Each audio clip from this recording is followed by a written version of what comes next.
എന്താണ് ഈ വിധിനയം കേട്ട് പുറത്തിറങ്ങുമ്പോൾ പറയാനുള്ളത്?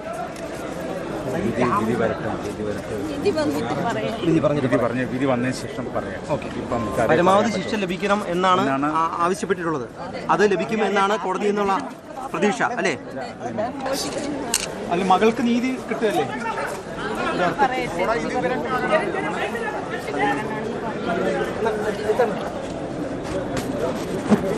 പ്രോസിക്യൂഷനൊക്കെ പരമാവധി കാര്യങ്ങൾ കോടതിയിൽ എത്തിച്ചു. നന്നായിട്ട് വാദിച്ചിട്ടുണ്ട്. നമുക്ക് വേണ്ടി 100% അദ്ദേഹം. എന്ത് വിധി കിട്ടുമെന്നാണ് പ്രതീക്ഷിക്കുന്ന അമ്മ? എന്താ പ്രതീക്ഷിക്കുന്നത്? നമസ്കാരം, സ്പോട്ട് ലൈവിലേക്ക് സ്വാഗതം.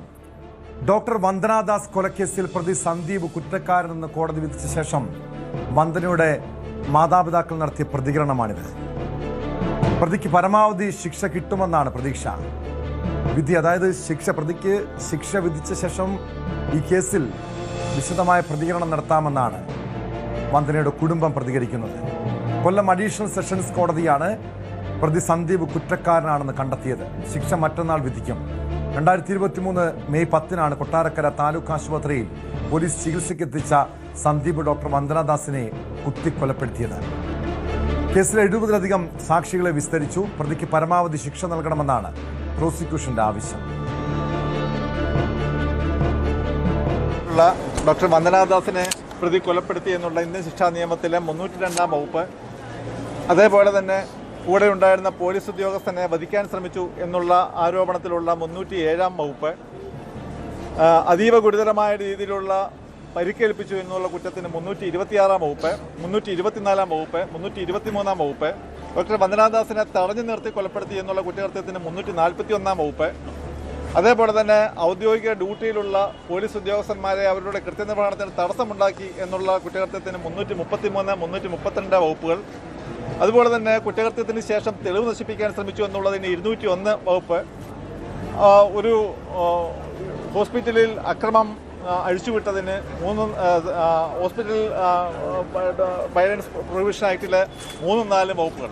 ഈ പ്രകാരം പ്രതി കുറ്റക്കാരനാണെന്ന് കോടതി കണ്ടെത്തിയിരിക്കുകയാണ്. പ്രോസിക്യൂഷൻ സ്വാഭാവികമായും കോടതിയിൽ ആരോപിച്ചിട്ടുള്ള കുറ്റകൃത്യങ്ങളെല്ലാം തന്നെ തെളിഞ്ഞിട്ടുള്ളതായി, സംശയാതീതമായി തെളിഞ്ഞിട്ടുള്ളതായി, ഈ പ്രോസിക്യൂഷന്റെ ആ വാദങ്ങൾ അംഗീകരിച്ചിട്ടുള്ളതായും പ്രതിക്ക് ഇൻസാനിറ്റി ഉണ്ട് എന്നുള്ള പ്രതിഭാഗം തർക്കം ഒരു കാരണവശാലും നിലനിൽക്കത്തില്ല എന്നുമാണ് കോടതി ഇന്ന് കണ്ടെത്തിയിട്ടുള്ളത്. വിശദാംശങ്ങളുമായി എസ് വിനീഷ് ചേരുന്നുണ്ട്. വിനീഷ്, 2023 മെയ് 10 കേരളം ഏറ്റവും ഞെട്ടലോടെ കേട്ട വാർത്തയാണ്. ഒരാശുപത്രിക്കുള്ളിൽ വെച്ച് ഒരു ഡോക്ടർ കുത്തേറ്റ് കൊല്ലപ്പെട്ട സംഭവം. ആശുപത്രിക്കുള്ളിൽ ആരോഗ്യപ്രവർത്തകർ ഒട്ടും സുരക്ഷിതരല്ല എന്ന് തെളിയിക്കുന്ന ഒരു പ്രധാനപ്പെട്ട കേസായിരുന്നു. കാരണം പലപ്പോഴും ആരോഗ്യപ്രവർത്തകർക്ക് നേരെയുള്ള പല രീതിയിലുള്ള ആക്രമണങ്ങൾ നമ്മൾ റിപ്പോർട്ട് ചെയ്യാറുണ്ടെങ്കിലും ഇതുപോലൊരു നിഷ്ഠൂരമായ കൊലപാതകം നടന്നതിൻ്റെ നടുക്കം ഇപ്പോഴുമുണ്ട്. ഏക മകളെയാണ് ആ മാതാപിതാക്കൾക്ക് നഷ്ടപ്പെട്ടത്.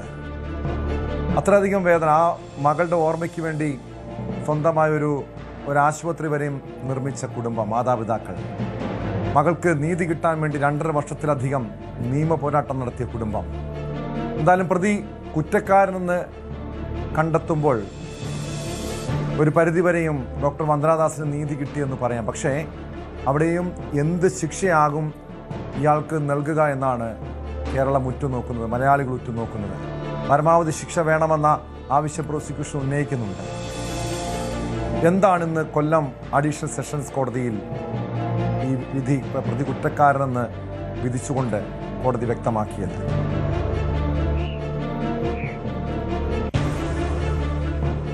ടോം, വളരെ പ്രമാദമായ ഒരു കേസാണ് ടോം. ഈ സൂചിപ്പിച്ചതുപോലെ തന്നെ എല്ലാവരും ഉറ്റുനോക്കുന്ന ഒരു കേസാണ്. ഈ പ്രതിക്ക് തക്കതായ ശിക്ഷ നൽകണം എന്ന് ഒന്നടങ്കം ആവശ്യപ്പെടുന്ന ഒരു കേസ് കൂടിയാണ്. അപ്പോൾ ഈ ഒരു കേസിന്റെ ഈ ഒരു ഗൗരവം കണക്കിലെടുത്തുകൊണ്ട് തന്നെയാണ് ഈ കേസ് അന്വേഷിച്ച ക്രൈംബ്രാഞ്ച് ഡിവൈഎസ്പി MM ജോസ് ഇതിന്റെ കുറ്റപത്രം സമർപ്പിച്ചത്. കാരണം അത്രത്തോളം ഗൗരവമേറിയ വിഷയമാണ്. എല്ലാവർക്കും ഇതിന്റെ കാര്യങ്ങൾ കൃത്യമായി അറിയാവുന്നതുമാണ്. കാരണം ഈ കേസുമായി ബന്ധപ്പെട്ട് ഏകദേശം 70-ൽ പരം സാക്ഷികളെയാണ് വിസ്തരിച്ചത്. ഈ സാക്ഷിമൊഴികളെല്ലാം തന്നെ ഈ കോടതിയിൽ നിർണായകമാവുകയും ചെയ്തിട്ടുണ്ട്. അപ്പോൾ എന്തായാലും ഇതിന്റെ വിചാരണ തുടങ്ങുന്നതിന് മുന്നേ തന്നെ കേസ് അന്വേഷിച്ച് 90 ദിവസത്തിനുള്ളിൽ ഇതിന്റെ കുറ്റപത്രം സമർപ്പിക്കാൻ ദിവസത്തിന് സാധിച്ചു എന്നുള്ളതാണ് ഈ കേസിന്റെ ഏറ്റവും നിർണായകമായ കാര്യം. തുടർന്നാണ് ഇത് കൊല്ലം ജില്ലാ കോടതിയിൽ ഇതിന്റെ വിചാരണ തുടങ്ങുന്നത്. അപ്പോൾ പ്രോസിക്യൂഷൻ കൃത്യമായി തെളിവുകളുടെ അടിസ്ഥാനത്തിൽ തന്നെയായിരുന്നു ഇതിന്റെ ഓരോ കാര്യങ്ങളും കൃത്യമായി തന്നെ വാദിച്ചത്. പക്ഷേ പ്രതിഭാഗം തുടക്കം മുതൽ തന്നെ ഈ കേസിൽ പറഞ്ഞിരുന്നത് ഈ പ്രതിക്ക് പ്രതിയുടെ മാനസികാവസ്ഥ വളരെ മോശമാണ്, മനോനില തെറ്റിയ ആളാണ് എന്നതടക്കമായിരുന്നു പ്രതിഭാഗം ബാധിച്ചത്. പക്ഷെ ഇതിനെ എങ്ങനെ മറികടക്കാൻ കഴിയും എന്നുള്ളതാണ്. കാരണം ഈ പ്രതിയെ, അതായത് സന്ദീപിനെ ആശുപത്രിയിൽ നിന്നും അറസ്റ്റ് ചെയ്തപ്പോൾ തന്നെ ഇയാൾ ഒരാളെ പോലെയായിരുന്നു പെരുമാറിയത്. പക്ഷേ ഇത് അന്വേഷിച്ച ഉദ്യോഗസ്ഥർക്ക് അറിയാമായിരുന്നു ഇയാൾക്ക് യാതൊരു പ്രശ്നവുമില്ല, മാനസികാവസ്ഥയുമായി ബന്ധപ്പെട്ട് ഇയാൾക്ക് ഒരു പ്രശ്നവുമില്ല എന്ന് അന്വേഷിച്ചവർക്ക് അറിയാം. ഇത് എങ്ങനെ കോടതിയിൽ തെളിയിക്കും എന്നുള്ളതായിരുന്നു വലിയൊരു വെല്ലുവിളി. അങ്ങനെ ഈ സന്ദീപിനെ ഡോക്ടറെ സമീപിക്കുമ്പോൾ ഡോക്ടർ പരിശോധിച്ചപ്പോൾ പോലും ഇയാൾക്ക് അത്തരം കാര്യങ്ങളൊന്നും തന്നെ ഇല്ല എന്ന് ഡോക്ടർ വിധി എഴുതുകയും ചെയ്തതാണ്. അപ്പോൾ ഇത് കോടതിയിൽ തെളിയിക്കുക എന്നുള്ളത് വലിയൊരു നിർണായകമായ ഒരു ടാസ്കായി തന്നെയായിരുന്നു അന്വേഷണ ഉദ്യോഗസ്ഥരുടെ മുന്നിൽ. എന്തായാലും ഇതുമായി ബന്ധപ്പെട്ട് കൃത്യമായി പ്രോസിക്യൂഷൻ ഇത് കോടതിയിൽ തെളിയിക്കാൻ സാധിച്ചു എന്നുള്ളതാണ് ടോം ഇന്ന് നമുക്കറിയാൻ കഴിയുന്നത്. അപ്പോ പബ്ലിക് പ്രോസിക്യൂട്ടർ നമ്മളോടൊന്ന് വെളിപ്പെടുത്തിയത് ഇതുമായി ബന്ധപ്പെട്ട് കൃത്യമായുള്ള തെളിവുകൾ ഹാജരാക്കാൻ സാധിച്ചു, കോടതിയെ ബോധിപ്പിക്കാൻ സാധിച്ചു എന്നുള്ളതാണ്. അപ്പോൾ കോടതി ഇത് കൃത്യമായി നിരീക്ഷിച്ചതിന് ശേഷമാണ് പ്രതി കുറ്റക്കാരനാണെന്ന് കണ്ടതും. അങ്ങനെ 19-ാം തീയതി മറ്റന്നാൾ ഈ കേസിൽ ശിക്ഷാ വിധി മറ്റന്നാളാകും ഉണ്ടാവുക. എന്തായാലും ഈ കേസിൽ ഇയാൾ സന്ദീപ് കുറ്റക്കാരനാണെന്ന് ഇന്ന് കണ്ടെത്തുകയും ചെയ്തിട്ടുണ്ട്. ടോം, തീർച്ചയായും നേരത്തെ വിനീഷ് സൂചിപ്പിച്ചതുപോലെ തുടക്കത്തിൽ ഇയാൾക്ക് മാനസികമായ പ്രശ്നങ്ങൾ ഉണ്ടായിരുന്നു എന്ന രീതിയിലുള്ള ചില കഥകളൊക്കെ നമ്മൾ കേട്ടിരുന്നു. സ്വാഭാവികം അങ്ങനെയാണെങ്കിൽ, കാരണം മാനസിക രോഗത്തിന് ചികിത്സ തേടുന്ന ഒരു വ്യക്തിയാണെങ്കിൽ അയാൾക്കൊരു നിയമത്തിൻ്റെ ചില ആനുകൂല്യങ്ങൾ ലഭിക്കും. അതുകൊണ്ട് തന്നെയാണ് കുടുംബത്തിനുൾപ്പെടെ പല ആശങ്കകളും ഉണ്ടായിരുന്നത്. അങ്ങനെ ഒരു നീതി നിഷേധിക്കപ്പെടുമോ, ഇയാൾ മാനസിക രോഗിയാണെന്ന് ഉള്ള രീതിയിലുള്ള റിപ്പോർട്ടുകളടക്കം പ്രതിഭാഗം കോടതിയിൽ സമർപ്പിച്ചിരുന്നു. പക്ഷെ അതടക്കം പൂർണ്ണമായും തള്ളിക്കൊണ്ടാണ് ഇപ്പോൾ കോടതിയുടെ ഉത്തരവ് വന്നിരിക്കുന്നത്. മറ്റന്നാൾ കേസിൽ ശിക്ഷ വിധിക്കുകയാണ്. പരമാവധി ശിക്ഷ വേണമെന്ന് പ്രോസിക്യൂഷൻ ആവശ്യപ്പെടുന്നുണ്ട്. കുടുംബം എന്താണ് ഈ വിധി കേട്ടെന്ന് പ്രതികരിച്ചത്? മാത്രമല്ല പ്രോസിക്യൂഷൻ ഈ പരമാവധി ശിക്ഷ, ഇത് അപൂർവമായൊരു കേസാണ്. ഒരു ഡോക്ടറുടെ ജോലി തടസ്സപ്പെടുത്തുന്നു. മാത്രമല്ല തൊഴിലിടത്ത് പോലും ഒരു സ്ത്രീക്ക് ഒരു സുരക്ഷയില്ല എന്ന് തെളിയിക്കുന്നൊരു സംഭവമായിരുന്നു. സ്വാഭാവികമായും അപൂർവമായ കേസായി ഇത് പരിഗണിച്ച് പരമാവധി ശിക്ഷ വേണമെന്ന പ്രോസിക്യൂഷൻ ആവശ്യം അംഗീകരിക്കാൻ സാധ്യതയുണ്ടോ? പ്രോസിക്യൂഷൻ എന്താണ് ഈ വിഷയത്തിൽ നിലപാട് വ്യക്തമാക്കുന്നത്? തീർച്ചയായിട്ടും നമുക്കറിയാം, ഇത് 2023 മെയ് 10-നാണ് ഈ ഒരു കേസ് ഉണ്ടാവുന്നത്. ഇത് പുലർച്ചെ 4:30 കൂടിയാണ്. ഈ വാർത്ത തന്നെ ആദ്യം റിപ്പോർട്ട് ചെയ്യുന്നത് ന്യൂസ് 18-നാണ്. ഈ സംഭവം ഞാനാണ് ശരിക്കും ഈ സംഭവം അറിഞ്ഞ് ആദ്യം അവിടെ എത്തുന്നത്. ഞെട്ടലോടെയാണ്, മറ്റുള്ളവരുടെ ഞെട്ടലോടെ നിന്നതിനെ ഒപ്പം തന്നെ ഞാനും ഇതിലൊരു ദൃക്സാക്ഷി തന്നെയാണ് ശരിക്കും. അങ്ങനെ എനിക്ക് റിപ്പോർട്ട് ചെയ്യാൻ കഴിയാത്തൊരു സാഹചര്യമൊക്കെ ഉണ്ടായിട്ടുണ്ടായിരുന്നു ആ സമയത്ത്. അപ്പോൾ അത്രത്തോളം ഗൗരവമേറിയ ഒരു വിഷയമാണ് ഇത്. ഞാൻ നേരിൽ കണ്ട ഒരാൾ കൂടിയാണ്. അതുകൊണ്ട് എനിക്കിതിന്റെ ഗൗരവം അത്രത്തോളം അറിയുകയും ചെയ്യാം. ടോം, എന്തായാലും ഈ കേസിൽ ടോം സൂചിപ്പിച്ചതുപോലെ അപൂർവങ്ങളിൽ അപൂർവമായ ഒരു കേസായിട്ട് ഇതിനെ പരിഗണിക്കണം എന്നാണ് ഈ ഡോക്ടർ വന്ദനദാസിന്റെ മാതാപിതാക്കളടക്കം കോടതിയിൽ ആവശ്യപ്പെട്ടത്. അത്തരത്തിൽ പരിഗണിച്ച് ഈ പരമാവധി ശിക്ഷ പ്രതിക്ക് നൽകണം, നീതി ലഭ്യമാക്കണം എന്നതാണ് ഈ കുടുംബത്തിന്റെ ആവശ്യം. എന്തായാലും ഇതിനകത്ത് ഞാൻ നേരത്തെ സൂചിപ്പിച്ചതുപോലെ തന്നെ 19-ാം തീയതിയിലാണ് ഇതിന്റെ ശിക്ഷ വിധിക്കുന്നത്. അപ്പോൾ ആ ശിക്ഷാ വിധിക്ക് ശേഷമാകും ഇവർ മാധ്യമങ്ങളോട് കൂടുതൽ കാര്യങ്ങൾ പറയുക. എന്തായാലും മാതാവും പിതാവും കോടതിയിൽ എത്തിയിരുന്നു, രാവിലെ തന്നെ എത്തിയിരുന്നു. അപ്പോൾ 11 മണിക്ക് ശേഷമാണ് കോടതി നടപടികളൊക്കെ ആരംഭിച്ചത്. സന്ദീപിനെയും ഇന്ന് കോടതിയിൽ എത്തിച്ചിരുന്നു. യാതൊരു കൂസലുമില്ലാതെ സന്ദീപ് ഇന്ന് കോടതിയിൽ ഹാജരാകുകയും ചെയ്തു. പക്ഷേ നമുക്ക് എടുത്തു പറയാൻ മറ്റൊരു കാര്യം കൂടിയുണ്ട്. ഈ സന്ദീപ് ഒരു അധ്യാപകനാണ്, വിദ്യാസമ്പന്നനാണ്. ഈ കേസ് എങ്ങനെ ഇതിൽ നിന്നും രക്ഷപ്പെടാനുള്ള ഒരു പഴുത് സ്വാഭാവികമായിട്ട് ഈ സന്ദീപ് ജയിൽ വാസം, അതായത് ഈ റിമാൻഡുകാര ജുഡീഷ്യൽ കസ്റ്റഡി കഴിയുമ്പോൾ തന്നെ നേടിയിരുന്നു എന്നുള്ളതിന് ഏറ്റവും വലിയ തെളിവുകൾ ഇന്ന് പ്രോസിക്യൂഷൻ കഴിഞ്ഞ കോടതിയിൽ നിർത്തി. അതായത് ഞാൻ നേരത്തെ സൂചിപ്പിച്ചതുപോലെ തന്നെ മനോരോഗിയായിട്ട് അഭിനയിക്കുക, അല്ലെങ്കിൽ മനോരോഗത്തിന്റെ ഒരു മറവിൽ തനിക്ക് രക്ഷപ്പെടാൻ സാധിക്കും എന്നുള്ള ഒരു പഴുത് ഇയാൾക്ക് അറിയാമായിരുന്നു. അപ്പോൾ ഇതിനായിട്ട് അയാൾ കണ്ടെത്തിയത് ജയിലിൽ നിന്ന് തന്നെ ലൈബ്രറിയിൽ പോയി ഈ ഇതുമായി സൈക്കാട്രിക് സംബന്ധമായിട്ടുള്ള പുസ്തകങ്ങൾ അയാൾ വായിച്ചിരുന്നു. അപ്പോൾ മനോരോഗ വിദഗ്ധർ വന്ന് ഇയാൾ കൗൺസിലിംഗ് ചെയ്തപ്പോഴെല്ലാം എങ്ങനെ അവരോട് ഇടപെടണം എന്നതടക്കം ഇയാൾ അവിടെ അത്തരത്തിലുള്ള പരിശീലനം സ്വയം നേടിയെടുത്തു എന്നാണ് പ്രോസിക്യൂഷൻ ഇന്ന് നമ്മളോട് വ്യക്തമാക്കിയത്. പക്ഷേ ഇതെല്ലാം മനസ്സിലാക്കിയ പ്രോസിക്യൂഷൻ കൃത്യമായി ഇതിന്റെ തെളിവുകൾ സഹിതം കോടതിയിൽ വാദിക്കുകയായിരുന്നു. അപ്പോൾ ഇത്തരം ഇങ്ങനെ രക്ഷപ്പെടാനുള്ള ഒരു പഴുത് പൂർണ്ണമായും പൊളിച്ചടുക്കി എന്ന് തന്നെ നമുക്ക് പറയേണ്ടി വരും. ഇതെല്ലാം തന്നെ കോടതിക്ക് ബോധ്യമായിട്ടുണ്ട്.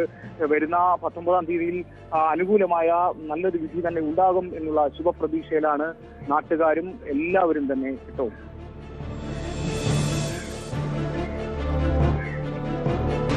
തീർച്ചയായും, കാരണം പരമാവധി ശിക്ഷ ഈ പ്രതിക്ക് വേണമെന്ന് കേരളം ഒന്നടങ്കം ആഗ്രഹിക്കുന്നുണ്ട്. കാരണം ഈ വന്ദനാദാസ് കൊലപാതകത്തിന് ശേഷമാണ് സംസ്ഥാനത്ത് ഈ ആരോഗ്യ പ്രവർത്തകരുടെ സുരക്ഷയുമായി ബന്ധപ്പെട്ട വലിയ ചർച്ചകളൊക്കെ ഉണ്ടായതല്ലേ വിനീഷ്? നമുക്കറിയാം, അതിനുശേഷം നിയമസഭയിലടക്കം ഇത് വലിയ ചർച്ചയായതാണ്. ആരോഗ്യ പ്രവർത്തകരുടെ സുരക്ഷയുമായി ബന്ധപ്പെട്ട് പ്രത്യേക ബില്ല് കൊണ്ടുവരുന്ന നടപടികളിലേക്കൊക്കെ സർക്കാർ കടന്നതും ഈ വന്ദനാദാസിൻ്റെ കൊലപാതകത്തിന് ശേഷമാണ്. ഇതെങ്ങനെയാണ് ഈ ഒരു കേസ്, പ്രത്യേകിച്ചും വിനീഷ്, ഈ സംഭവം ഏറ്റവും ആദ്യം റിപ്പോർട്ട് ചെയ്തൊരു മാധ്യമ പ്രവർത്തകൻ എന്ന നിലയിൽ ഈ സംഭവത്തിന് ശേഷം ഉണ്ടായ ഒരു ഞെട്ടൽ, ഇപ്പോഴും നമുക്കറിയാം കൊട്ടാരക്കര താലൂക്ക് ആശുപത്രിയിൽ എത്തിക്കഴിഞ്ഞാൽ വന്ദനാദാസിൻ്റെ ഓർമ്മകളുണ്ട്, അതിൻ്റെ നടുക്കം സഹപ്രവർത്തകരിലടക്കമുണ്ട്. ഇതെങ്ങനെയാണ് പിന്നീട് ഈ ആരോഗ്യ മേഖലയിലെ ഈ ആരോഗ്യ പ്രവർത്തകരുടെ ജോലിസ്ഥലത്തെ സുരക്ഷയുമായി ബന്ധപ്പെട്ടൊക്കെ ഒരു കൂടുതൽ പരിഗണനകൾ വരുന്നു, കൂടുതൽ ഇടപെടലുകൾ സർക്കാരിൻ്റെ ഭാഗത്ത് നിന്ന് വരുന്നു? ഇതെങ്ങനെയാണ് ഈ കേസിന് ശേഷം, ഈ സംഭവത്തിന് ശേഷം ഉണ്ടായ മാറ്റങ്ങൾ എങ്ങനെയാണ്? തീർച്ചയായിട്ടും ഈ സംഭവത്തിന് ശേഷം തന്നെ ഒരുപാട് മാറ്റങ്ങൾ ഉണ്ടായിട്ടുണ്ട്. കൊട്ടാരക്കര താലൂക്ക് ആശുപത്രിയിൽ പോലും ഉണ്ടായിരുന്നു. അതായത് സുരക്ഷാ ജീവനക്കാർ ഒന്നും തന്നെ ആ സമയത്ത് ഇല്ലായിരുന്നു. വന്ദനാദാസിനെ കൊലപ്പെടുത്തുന്ന സമയത്ത് ഡ്യൂട്ടിയിലുണ്ടായിരുന്ന എയ്ഡ് പോസ്റ്റിലുണ്ടായിരുന്ന സുരക്ഷാ ജീവനക്കാരനെയാണ് ആക്രമിച്ചത്. തുടർന്ന് അതായത് ഈ വന്ദനാദാസിനെ ചികിത്സിക്കുന്ന സമയത്ത് പ്രതിയുമായിട്ട് പൂയപ്പള്ളി സ്റ്റേഷനിൽ നിന്നാണ് പോലീസ് എത്തിയിരുന്നത്. പക്ഷേ 2 പോലീസ് മാത്രമായിരുന്നു വിലങ്ങണിയിക്കാതെ കൊണ്ടുവന്നതടക്കം വലിയ ആരോപണങ്ങൾ ഉണ്ടായ ഒരു കേസ് കൂടിയാണ് ആ സമയത്ത്. അപ്പൊ അങ്ങനെയാണ് മുറിവിൽ മരുന്ന് വെക്കുന്ന സമയത്ത് പ്രകോപിതനായിട്ട് ഇയാൾ അക്രമം നടത്തിയത്. ആ സമയം എല്ലാവരും തന്നെ സ്വയരക്ഷാർത്ഥം പ്രാണരക്ഷാർത്ഥം ഓടി രക്ഷപ്പെട്ട സാഹചര്യമായിരുന്നു. ആ സമയം ഈ പ്രതിയെ കീഴ്പ്പെടുത്താനോ അല്ലെങ്കിൽ പിടിച്ചു കെട്ടാനോ ഒന്നും തന്നെ ആരും അവിടെ ഉണ്ടായിരുന്നില്ല. സുരക്ഷാ ജീവനക്കാർ പോലും ഉണ്ടായിരുന്നില്ല. ആകപ്പാടെ എയർ പോസ്റ്റിൽ ഡ്യൂട്ടി ഉണ്ടായിരുന്ന ഒരു പോലീസുകാരൻ പ്രാണരക്ഷാർത്ഥം അയാൾക്ക് തലയ്ക്ക് അടിയേറ്റതോടുകൂടി പ്രാണരക്ഷാർത്ഥം ഓടി രക്ഷപ്പെട്ട സാഹചര്യമായിരുന്നു. അപ്പോൾ പിന്നീടാണ് ആംബുലൻസ് ഡ്രൈവർമാരും ഉണ്ടായിരുന്ന കുറച്ച് ഡ്രൈവർമാരെല്ലാം ഓടി വരികയും ഇയാളെ പോലീസും ചേർന്ന് കീഴ്പ്പെടുത്തുകയൊക്കെ ചെയ്തത്. അപ്പം ഇത്തരത്തോളം ഈ അക്രമാസക്തനായ സാഹചര്യത്തിൽ അയാളെ ഒന്ന് നിയന്ത്രിച്ചു നിർത്താനോ ഒന്നും തന്നെ ആരോഗ്യ ആശുപത്രിയിലില്ല എന്നുള്ളത് വലിയ ഒരു ആശങ്ക ഉണ്ടാക്കിയ സംഭവമാണ്. ഇത്തരം സംഭവങ്ങൾ വീണ്ടും ആവർത്തിക്കാതിരിക്കാൻ വേണ്ടിയാണ് ഇപ്പോൾ വലിയ രീതിയിലുള്ള സുരക്ഷാ ക്രമീകരണങ്ങളെല്ലാം തന്നെ അവിടെ ഒരുക്കിയിട്ടുണ്ട്. പക്ഷെ എന്നാലും പകരം വെക്കാനാകാത്ത ഡോക്ടറുടെ ജീവൻ ആർക്കും പിടിച്ചു നിർത്താൻ സാധിച്ചില്ല. കാരണം ഡോക്ടറെ രക്ഷപ്പെടുത്താൻ സാധിച്ചില്ല, ജീവൻ നഷ്ടപ്പെടുന്ന സാഹചര്യം. അവിടെ നിന്നും ആ ആശുപത്രിയിൽ പോലും നല്ലൊരു ചികിത്സ ലഭ്യമായില്ല എന്നുള്ളതാണ് ഏറ്റവും നമുക്ക് പറയേണ്ടത്.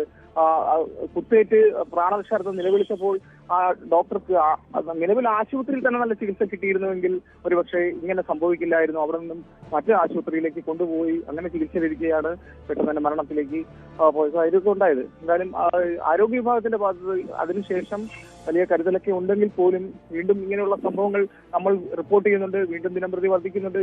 ചികിത്സയുമായി ബന്ധപ്പെട്ട് ആശുപത്രി അക്രമം നടക്കുന്നു. ഡോക്ടർമാരെ ഇപ്പോഴും അവർക്ക് ഭീതിയിൽ തന്നെയാണ് പല സ്ഥലങ്ങളിലും ജോലി ചെയ്യുന്നത്. എല്ലാം മൊത്തത്തിൽ ഇതുമായി ബന്ധപ്പെട്ട് ഒരു മാറ്റം വന്നു എന്നും നമുക്ക് പൂർണ്ണമായി പറയാൻ കഴിയില്ല. കാരണം ഒരുപാട് വാർത്തകൾ നമ്മൾ ദിനംപ്രതി ചെയ്യുന്നതുമാണ് കേട്ടോ. അതാണ് വിനീഷ് നേരത്തെ സൂചിപ്പിച്ചതുപോലെ ഈ വന്ദനാദാസിൻ്റെ കൊലപാതകത്തിന് ശേഷം പല മാറ്റങ്ങളും ആശുപത്രികളിലെ സുരക്ഷയടക്കം വർദ്ധിപ്പിക്കുന്ന സാഹചര്യമുണ്ടായി. CCTVകൾ പലയിടത്തും സ്ഥാപിച്ചു. വലിയ രീതിയിൽ ചർച്ച ചെയ്യപ്പെട്ട ഏറെ നടുക്കമുണ്ടാക്കിയൊരു വാർത്തയാണ്. പ്രത്യേകിച്ചൊരു അച്ഛൻ്റെ അമ്മയുടെയും ഏക മകൾ, ആ ഒരു കുടുംബത്തിൻ്റെ പ്രതീക്ഷയായിരുന്ന പെൺകുട്ടി വന്ദനാദാസിൻ്റെ മരണം ആ കുടുംബത്തിന് മാത്രമല്ല കേരളത്തിന് തന്നെയാണ് വലിയ നഷ്ടമുണ്ടാക്കിയത്. ഒരു യുവ ഡോക്ടറെയാണ് നഷ്ടമായത്. ഈ കേസ് ഏറ്റവും ഗൗരവമായി കാണേണ്ടത് വിദ്യാസമ്പന്നനായ കുട്ടികൾക്ക് പാഠങ്ങൾ പകർന്നു നൽകേണ്ട ഒരു അധ്യാപകൻ്റെ ഭാഗത്തുനിന്നാണ് ഈ ക്രൂരകൃത്യമുണ്ടായത്.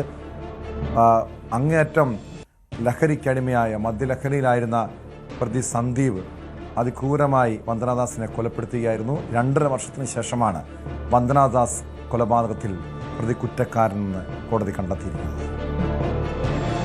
പാലക്കാട് പ്രവാസി വ്യവസായിയെ തട്ടിക്കൊണ്ടുപോയ കേസിൽ വഴിത്തിരിവ്. കൊട്ടേഷൻ നൽകിയത് സ്വന്തം ചെറിയച്ഛൻ്റെ മകനാണെന്ന് പോലീസ് കണ്ടെത്തി. പ്രതി മലപ്പുറം സ്വദേശി സിയാസിനെ പോലീസ് അറസ്റ്റ് ചെയ്തു. കഴിഞ്ഞ ഡിസംബർ 6-നാണ് തൃത്താല കൊഴിക്കാട്ടിരി പാലത്തിന് സമീപം വെച്ച് വണ്ടൂർ സ്വദേശിയായ പ്രവാസി വ്യവസായി മുഹമ്മദ് അലി ഒരു സംഘം തോക്കു ചൂണ്ടി തട്ടിക്കൊണ്ടുപോയത്. കൊട്ടേഷൻ സംഘം മദ്യപിച്ച് ബോധരഹിതരായതോടെയാണ് മുഹമ്മദ് അലി തടവിൽ നിന്നും രക്ഷപ്പെട്ടത്. കേസിൽ പിടിയിലായ ഒരു പ്രതിയിൽ നിന്ന് കിട്ടിയ വിവരത്തിൻ്റെ അടിസ്ഥാനത്തിൽ നടത്തിയ അന്വേഷണത്തിലാണ് സിയാസും പിടിയിലായത്. നേരത്തെ മുഹമ്മദ് അലിയുടെ വിശ്വസ്തനായിരുന്ന ഇയാളെ തട്ടിപ്പിനെ തുടർന്ന് ചുമതലയിൽ നിന്നും, അതായത് ഈ ജോലിയിൽ നിന്നും മാറ്റിയതിൻ്റെ ചില പകയുൾപ്പെടെയാണ് ഈ സംഭവത്തിന് തട്ടിക്കൊണ്ടുപോകലിന് പിന്നിലെന്നാണ് പോലീസിൻ്റെ കണ്ടെത്തൽ. എം വിഷ്ണു ചേരുന്നു പാലക്കാട് നിന്ന് വിവരങ്ങളുമായി. വിഷ്ണു, 3 മാസത്തിന് ശേഷമാണ് പ്രവാസി വ്യവസായിയെ തട്ടിക്കൊണ്ടുപോയ കേസിൽ ഒരു നിർണായകമായ കണ്ടെത്തലിലേക്ക് അന്വേഷണ സംഘത്തിനെത്താൻ കഴിഞ്ഞത്. നേരത്തെ ന്യൂസ് 18 ഈ സംഘത്തിൻ്റെ കൊട്ടേഷൻ സംഘത്തിൻ്റെ തടവിലായിരുന്നപ്പോഴുള്ള മുഹമ്മദ് അലിയുടെ ദൃശ്യങ്ങളടക്കം പുറത്തുവിട്ടത്. അതിക്രൂരമായി മർദ്ദിക്കുന്നു, ചോരയൊലിച്ച് നിൽക്കുന്ന മുഹമ്മദ് അലിയുടെ ദൃശ്യങ്ങൾ, അത് നമ്മൾ ഭീതിയോടെയാണ് കണ്ടത്.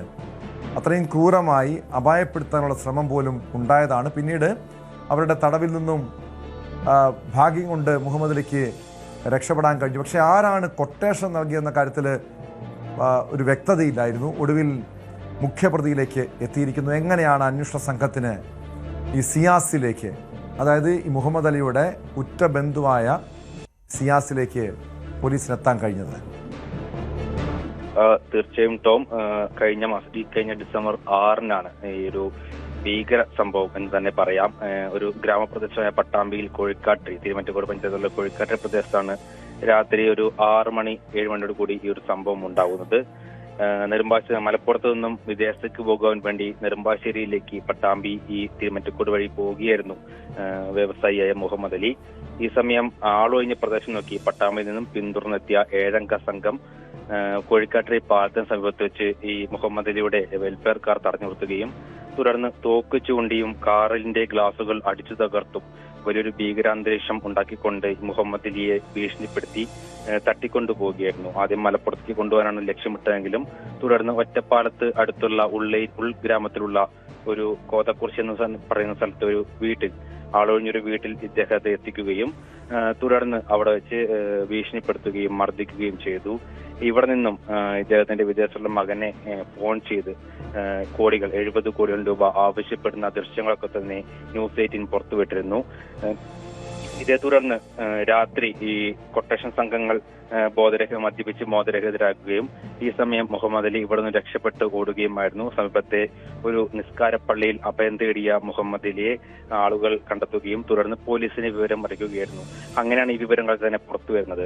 തുടർന്ന് വലിയൊരു അന്വേഷണമാണ് പാലക്കാട് SP-യുടെ നേതൃത്വത്തിൽ വലിയൊരു സംഘത്തെ രൂപീകരിച്ചുകൊണ്ട് വിപുലമായൊരു അന്വേഷണമാണ് നടത്തിയിരുന്നത്. ഇതിനെ തുടർന്ന് ആദ്യം ഒരു പ്രതി പിടിയിലാവുകയും തുടർന്ന് ഒരു പ്രതിയിൽ നിന്നും വിവരങ്ങൾ ശേഖരിച്ചുകൊണ്ട് തുടർന്ന് 6 പ്രതികൾ പിടിയിലാവുകയും തുടർന്ന് ഇപ്പോൾ അവസാനം ഈ കൊട്ടേഷൻ നൽകിയ പ്രധാന സൂത്രധാരൻ, അതാണ് ഞെട്ടിക്കുന്ന കാര്യം, ഈ മുഹമ്മദ് അലിയുടെ സ്വന്തം ചെറിയച്ഛന്റെ മകനാണ് ഈ കൊട്ടേഷൻ നൽകിയെന്നുള്ള വിവരമാണ് ഈ കുടുംബത്തെ തന്നെ ആകെ ഞെട്ടിച്ചിരിക്കുന്നത്, സമൂഹത്തെ തന്നെ ഞെട്ടിച്ചിരിക്കുന്നത്. അദ്ദേഹത്തെ ഇപ്പോൾ പിടികൂട്ടിയിരിക്കുകയാണ് അന്വേഷണ സംഘം. ഇതോടുകൂടി ഈ കേസിൽ 17 പ്രതികൾ, ഈ ചെറിയച്ഛന്റെ മകൻ ശ്രീ ഷിയാസിനൊപ്പം വീട്ടിലുണ്ടായിരുന്ന 2 പേരടക്കം 3 പേരെയാണ് പോലീസ് കഴിഞ്ഞ ദിവസം അറസ്റ്റ് ചെയ്തത്. ഇതോടെ കേസിൽ 17 പ്രതികളാണ് അറസ്റ്റിലായിട്ടുള്ളത് കേട്ടോ.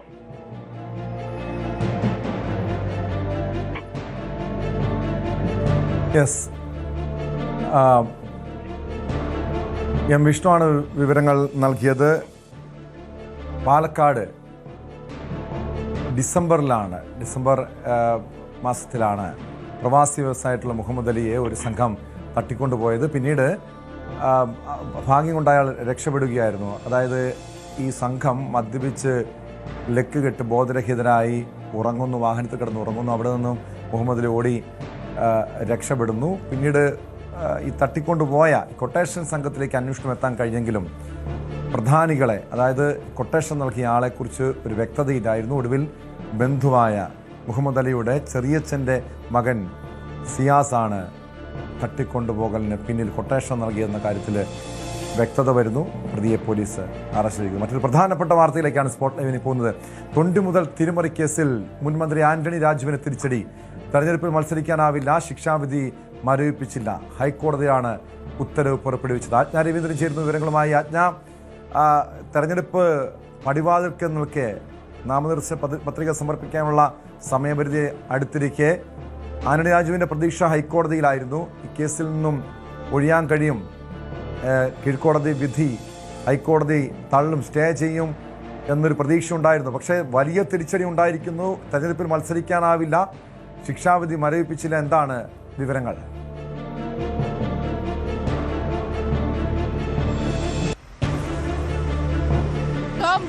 വർഷം തടവിന് ജയിൽ ശിക്ഷ വിധിച്ചത് കൊണ്ട് തന്നെ ജനപ്രാതിനിധ്യ നിയമപ്രകാരം ആന്റണി രാജുവിന് ഇതുമായി ബന്ധപ്പെട്ട് മത്സരിക്കാൻ കഴിയില്ല. അത് തന്നെ കാണിച്ചിട്ടാണ് ആന്റണി രാജു ഈ ശിക്ഷാവിധി മരവിപ്പിക്കണമെന്ന് ആവശ്യപ്പെട്ടുകൊണ്ട് തിരുവനന്തപുരം സെഷൻസ് കോടതിയെ സമീപിച്ച് സെഷൻസ് കോടതിയെ തള്ളിയ ശേഷമാണ് ഹൈക്കോടതിയെ സമീപിക്കുന്നത്.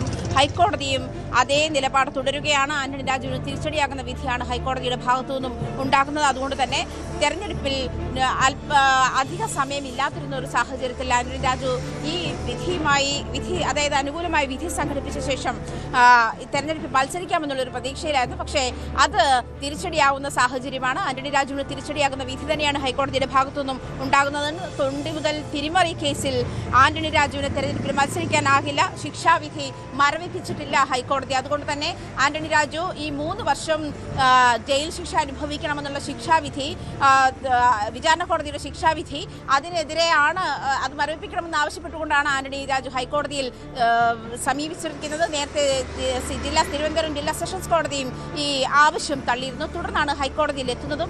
ആന്റണി രാജു തെരഞ്ഞെടുപ്പ് അടുത്തിരിക്കുന്ന സാഹചര്യത്തിൽ തിരുവനന്തപുരത്ത് വീണ്ടും മത്സരിക്കാനുള്ള നീക്കത്തിൽ തന്നെയായിരുന്നു. പക്ഷേ ജനപ്രാതിനിധ്യ നിയമപ്രകാരം ഈ പറയുന്ന ശിക്ഷാവിധി കാരണം 3 വർഷം തടവിന് വിധിച്ച ഒരാൾക്ക് തെരഞ്ഞെടുപ്പിൽ മത്സരിക്കാനാവില്ല. അതുകൊണ്ട് തന്നെ അത് ശിക്ഷാവിധി മരവിപ്പിക്കുന്ന ഒരു സാഹചര്യത്തിൽ പോയെങ്കിൽ മാത്രമേ ആന്റണി രാജുവിനെ തെരഞ്ഞെടുപ്പിൽ മത്സരിക്കാനാകൂ എന്നുള്ളത് കൊണ്ട് തന്നെയാണ് ആന്റണി രാജു ഹൈക്കോടതിയെ സമീപിക്കുന്നതും. പക്ഷേ ഹൈക്കോടതിയിൽ നിന്നും ആന്റണി രാജുവിന് അനുകൂലമായ വിധിയല്ല ഉണ്ടായിരിക്കുന്നത്. എന്തായാലും തൊണ്ടി മുതൽ തിരിമറി കേസുമായി ബന്ധപ്പെട്ട ആന്റണി രാജുവിന് തിരിച്ചടി തന്നെയാണ് ഹൈക്കോടതിയുടെ ഭാഗത്തു നിന്നും ഉണ്ടായിരിക്കുന്നത്. ഹൈക്കോടതി ശിക്ഷാവിധി മരവിപ്പിച്ചിട്ടില്ല. ഹൈക്കോടതി സിംഗിൾ ബെഞ്ചിൻ്റെതാണ് ഉത്തരവ്. തീർച്ചയായും നമുക്കറിയാം ആജ്ഞ, ഈ 2016 തെരഞ്ഞെടുപ്പിലാണ് ജനാധിപത്യ കേരള കോൺഗ്രസ്, തെരഞ്ഞെടുപ്പ് തൊട്ട് മുൻപാണ് ഫ്രാൻസിസ് ജോർജിൻ്റെയും ആന്റണി രാജുവിൻ്റെ നേതൃത്വത്തിൽ ജനാധിപത്യ കേരള കോൺഗ്രസ് രൂപീകരിക്കുന്നത്. അതായത് കേരള കോൺഗ്രസ് ജോസഫ് ഗ്രൂപ്പിൽ നിന്നും ഒരു കൂട്ടം നേതാക്കളുടെ നേതൃത്വത്തിൽ പുതിയ പാർട്ടി വരുന്നു. 2016 ആന്റണി രാജു ഉൾപ്പെടെ 4 പേർക്ക് സീറ്റ് കിട്ടുന്നു, 4 പേർ മത്സരിക്കുന്നു. കഴിഞ്ഞ തവണ, അതായത് പക്ഷേ ആ തെരഞ്ഞെടുപ്പിൽ പൂർണ്ണമായും ജനാധിപത്യ കേരള കോൺഗ്രസ്സിന് വലിയ തോൽവി നേരിടേണ്ടി വന്നുവെങ്കിൽ കഴിഞ്ഞ തവണ ഫ്രാൻസിസ് ജോർജ് അടക്കം തിരികെ ജോസഫ് ഗ്രൂപ്പിലേക്ക് പോയി. അവിടെ ഡോക്ടർ KC ജോസഫും ആന്റണി രാജുവും മാത്രമായിരുന്നു പിന്നീട് ജനാധിപത്യ കേരള കോൺഗ്രസ്സിലുണ്ടായിരുന്നത്. 2021 ആന്റണി രാജുവിന് തിരുവനന്തപുരം സീറ്റ് നൽകുന്നു. ഏക MLA ആയിട്ട് പോലും ആന്റണി രാജുവിനെ മന്ത്രിയാക്കി. പക്ഷേ ഇത്തവണ ഈ തെരഞ്ഞെടുപ്പിന് തൊട്ട് മുൻപ് ഈ തൊണ്ടി മുതൽ തിരിമറി കേസിൽ ആന്റണി രാജു കുറ്റക്കാരനായതോടെ അദ്ദേഹത്തിൻ്റെ MLA പദവി നഷ്ടപ്പെടുന്നു. പാർട്ടിക്കുള്ള ഏക MLA നഷ്ടപ്പെടുന്നു. ഈ പാർട്ടിയുടെ, അതായത് ജനാധിപത്യ, ആന്റണി രാജുവിൻ്റെ മാത്രമല്ല ജനാധിപത്യ കേരള കോൺഗ്രസിൻ്റെ പോലും രാഷ്ട്രീയ ഭാവി ഒരു പരിധിവരെയും ഇനി അവസാനിക്കുമോ? അതായത് രാഷ്ട്രീയ ഭാവിക്ക് തന്നെ തിരിച്ചടിയാകുന്നൊരു വിധിയാണ് ഹൈക്കോടതിയുടെ ഭാഗത്തു നിന്നുണ്ടാകുന്നത്.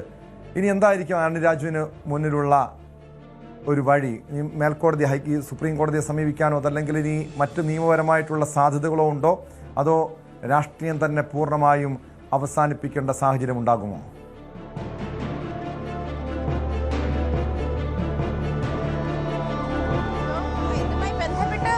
തുടർന്ന് കോടതികളെ സമീപിക്കാനുള്ള സാധ്യതകളുണ്ട്. പക്ഷേ തെരഞ്ഞെടുപ്പ് അടുത്തിരിക്കുന്ന ഒരു സാഹചര്യത്തിൽ ഈ തെരഞ്ഞെടുപ്പിൽ ജനാധിപത്യ കേരള കോൺഗ്രസിന് മത്സരിക്കാനാകുമോ എന്നുള്ള ഒരു സാഹചര്യം കൂടി ഇതിന് അനുകൂലമാകേണ്ടതുണ്ട്. തൊണ്ടിമുതൽ കേസിൽ ആശ്വാസം കിട്ടിയില്ലെങ്കിൽ തിരുവനന്തപുരത്ത് ആന്റണി രാജുവിന് മത്സരിക്കാനാകില്ല എന്നുള്ള നിഗമനത്തിൽ തന്നെ ആയിരുന്നു. അത് 2 വർഷത്തിൽ കൂടുതൽ ഒരാൾ ജയിൽ ശിക്ഷയ്ക്ക് വിധിക്കപ്പെട്ടാൽ അയാൾ ജനപ്രതിനിധിയാണെങ്കിൽ ആ സ്ഥാനം അയോഗ്യനാക്കപ്പെടുമെന്ന് തന്നെയാണ് നിയമം. അതുകൊണ്ട് തന്നെ നമുക്കറിയാം ഈ ആന്റണി രാജുവിന് 3 വർഷത്തെ തടവാണ് ലഭിച്ചത്. അതുകൊണ്ട് തന്നെയാണ് അദ്ദേഹത്തിന് MLA സ്ഥാനം നഷ്ടമാകുന്നതും. ജനാധിപത്യ കേരള കോൺഗ്രസിന്റെ ആകെ ഉണ്ടായിരുന്ന ഒരു അത്താണി എന്നുള്ള നിലയിൽ, സഭയിൽ ഉണ്ടായിരുന്ന ഒരു അത്താണി എന്നുള്ള നിലയിൽ അതോടെ അതിന്റെ പ്രാതിനിധ്യം അവസാനിക്കുന്ന ഒരു സാഹചര്യത്തിലേക്ക് പോയത്. പക്ഷേ പാർട്ടിയുടെ ഒരു ഭാവി എന്നതിനുപരി ആന്റണി രാജു എന്ന് പറയുന്ന രാഷ്ട്രീയ നേതാവിന്റെ ഭാവി ഇതോടുകൂടി അവസാനിക്കുകയാണ് എന്നുള്ള ഒരു തരത്തിലേക്കുള്ള വിലയിരുത്തൽ വരുന്നുണ്ട്. എന്നിരുന്നാൽ പോലും ഇനിയുള്ള ഒരു 5 വർഷത്തേക്ക് നിയമസഭാ തെരഞ്ഞെടുപ്പിൽ മത്സരിപ്പിക്കാനുള്ള എല്ലാ സാഹചര്യവും ആന്റണി രാജുവിനെ സംബന്ധിച്ച് അവസാനിക്കുന്ന ഒരു ഘട്ടത്തിലേക്ക് തന്നെയാണ് പോകുന്നത്. കാരണം മറ്റു പാർട്ടികൾക്ക് ഇതുമായി ബന്ധപ്പെട്ട് സ്ഥാനാർത്ഥികളെ തീരുമാനിക്കാനുള്ള സമയവും അതിക്രമിച്ചിട്ട് വളരെ ചുരുക്കം ദിവസങ്ങൾ മാത്രമേ തെരഞ്ഞെടുപ്പിനുള്ളൂ. ഏപ്രിൽ 9 തെരഞ്ഞെടുപ്പാണ്. അപ്പോൾ അതിനുള്ളിൽ ഉള്ള ചുരുക്കം ദിവസങ്ങൾക്കുള്ളിൽ സ്ഥാനാർത്ഥികളെ പ്രഖ്യാപിക്കേണ്ടതുണ്ട്. ആർക്കൊക്കെ സീറ്റ് വിഭജനം വേണം, ഏതൊക്കെ സഖ്യകക്ഷികൾക്ക് സീറ്റുകൾ നൽകണം എന്നുള്ള കാര്യത്തിൽ അന്തിമ തീരുമാനം എടുക്കേണ്ട സാഹചര്യമുണ്ട്. ഇത്തരം കാര്യങ്ങളൊക്കെ LDF-ന് മുന്നിൽ ഉണ്ടായിരിക്കുന്ന സാഹചര്യത്തിലാണ് തെരഞ്ഞെടുപ്പിൽ മത്സരിക്കാൻ താൻ അയോഗ്യനാക്കുന്ന ഒരു വിധിയാണ്. പ്രത്യേകിച്ചും വിചാരണ കോടതി തന്റെ വാദങ്ങൾ കേട്ടില്ല, ആവശ്യമുള്ള അതായത് തെളിവുകൾ നിരത്തിയെങ്കിലും അത് കേൾക്കാതെയാണ് തനിക്കെതിരെ ഇത്തരത്തിലൊരു വിധി പുറപ്പെടുവിച്ചത് എന്നുള്ളതായിരുന്നു ആന്റണി രാജുവിന്റെ പ്രധാനപ്പെട്ട ആരോപണവും അത് തന്നെയായിരുന്നു. പക്ഷെ അതൊക്കെ ശരിവെക്കുന്ന തരത്തിൽ തന്നെയാണ് അതായത് മുൻ കോടതി ഉദ്യോഗസ്ഥരും ആന്റണി രാജുവും ചേർന്ന് ലഹരി കേസിലെ പ്രതിയുടെ തൊണ്ടി മുതൽ കോടതിയെ തെറ്റിദ്ധരിപ്പിക്കാൻ തൊണ്ടി മുതൽ തിരിമറി നടത്തി എന്നുള്ളതാണ് കേസ്. ആ കേസ് കോടതിയെ തെറ്റിദ്ധരിപ്പിക്കാനെന്നുള്ളൊരു സാഹചര്യത്തിൽ തന്നെ അത് വളരെ സീരിയസ് ആയി തന്നെയായിരുന്നു ആ സമയത്ത് അത് കൺസിഡർ ചെയ്തതും. ആന്റണി രാജുവിന് 3 വർഷത്തെ തടവ് ശിക്ഷ വിധിക്കുന്ന ഒരു സാഹചര്യത്തിലേക്കും പോയത് ജനപ്രാതിനിധ്യ നിയമപ്രകാരമുള്ള ബാക്കി നടപടിക്രമങ്ങളുടെ ഭാഗമായാണ് ആന്റണി രാജു അയോഗ്യനാക്കപ്പെടുന്നത്. പക്ഷേ ഇത്തെരഞ്ഞെടുപ്പിൽ മത്സരിക്കണമെങ്കിൽ തന്റെ അയോഗ്യത നീക്കണം. അതുകൊണ്ട് താൻ കുറ്റക്കാരനല്ല. പക്ഷേ കഴിഞ്ഞ ദിവസം ഈ കേസ് പരിഗണിച്ചപ്പോൾ ആന്റണി രാജുവിന് ചെറിയ പ്രതീക്ഷ നൽകുന്ന രീതിയിലുള്ള പരാമർശങ്ങൾ ഹൈക്കോടതിയുടെ ഭാഗത്തുനിന്നുണ്ടായി. ഒരു ജൂനിയർ അഭിഭാഷകൻ കക്ഷിക്ക് വേണ്ടി പ്രവർത്തിക്കുകയല്ലേ ചെയ്തത്. അതിൻ്റെ മാത്രമല്ല ഈ പ്രോസിക്യൂഷൻ ചൂണ്ടിക്കാണിച്ച കാര്യം ആന്റണി രാജു ഈ തൊണ്ടി മുതലിൽ കൃത്രിമം കാട്ടി തിരിമറി നടത്തി എന്ന രീതിയിലുള്ള ഒരു വാദം പ്രോസിക്യൂഷൻ ഉന്നയിച്ചപ്പോൾ പോലും അതിനുള്ള എന്ത് തെളിവാണുള്ളത്? കാരണം പതിറ്റാണ്ടുകൾക്ക് മുൻപുള്ളൊരു കേസാണ്, അതിനെന്ത് തെളിവാണുള്ളത് എന്ന ചോദ്യം പോലും ഹൈക്കോടതി ഉന്നയിച്ചതാണ്. മാത്രമല്ല ഒരു കക്ഷിയുടെ അഭിഭാഷകൻ ചെയ്യേണ്ട ജോലി, സാധാരണ ഒരു ജോലി മാത്രമേ ആന്റണി രാജു ചെയ്തുള്ളൂ എന്ന രീതിയിലുള്ള നിരീക്ഷണങ്ങളൊക്കെ ഹൈക്കോടതിയുടെ ഭാഗത്തുനിന്നുണ്ടായിരുന്നു. അവിടെയാണ് ആന്റണി രാജുവിൻ്റെ പ്രതീക്ഷയും ആ ചോദ്യങ്ങളിലായിരുന്നു, ആ നിരീക്ഷണങ്ങളിലായിരുന്നു. പിന്നെ എന്തായിരിക്കും ഹൈക്കോടതിയിൽ സംഭവിച്ചത്?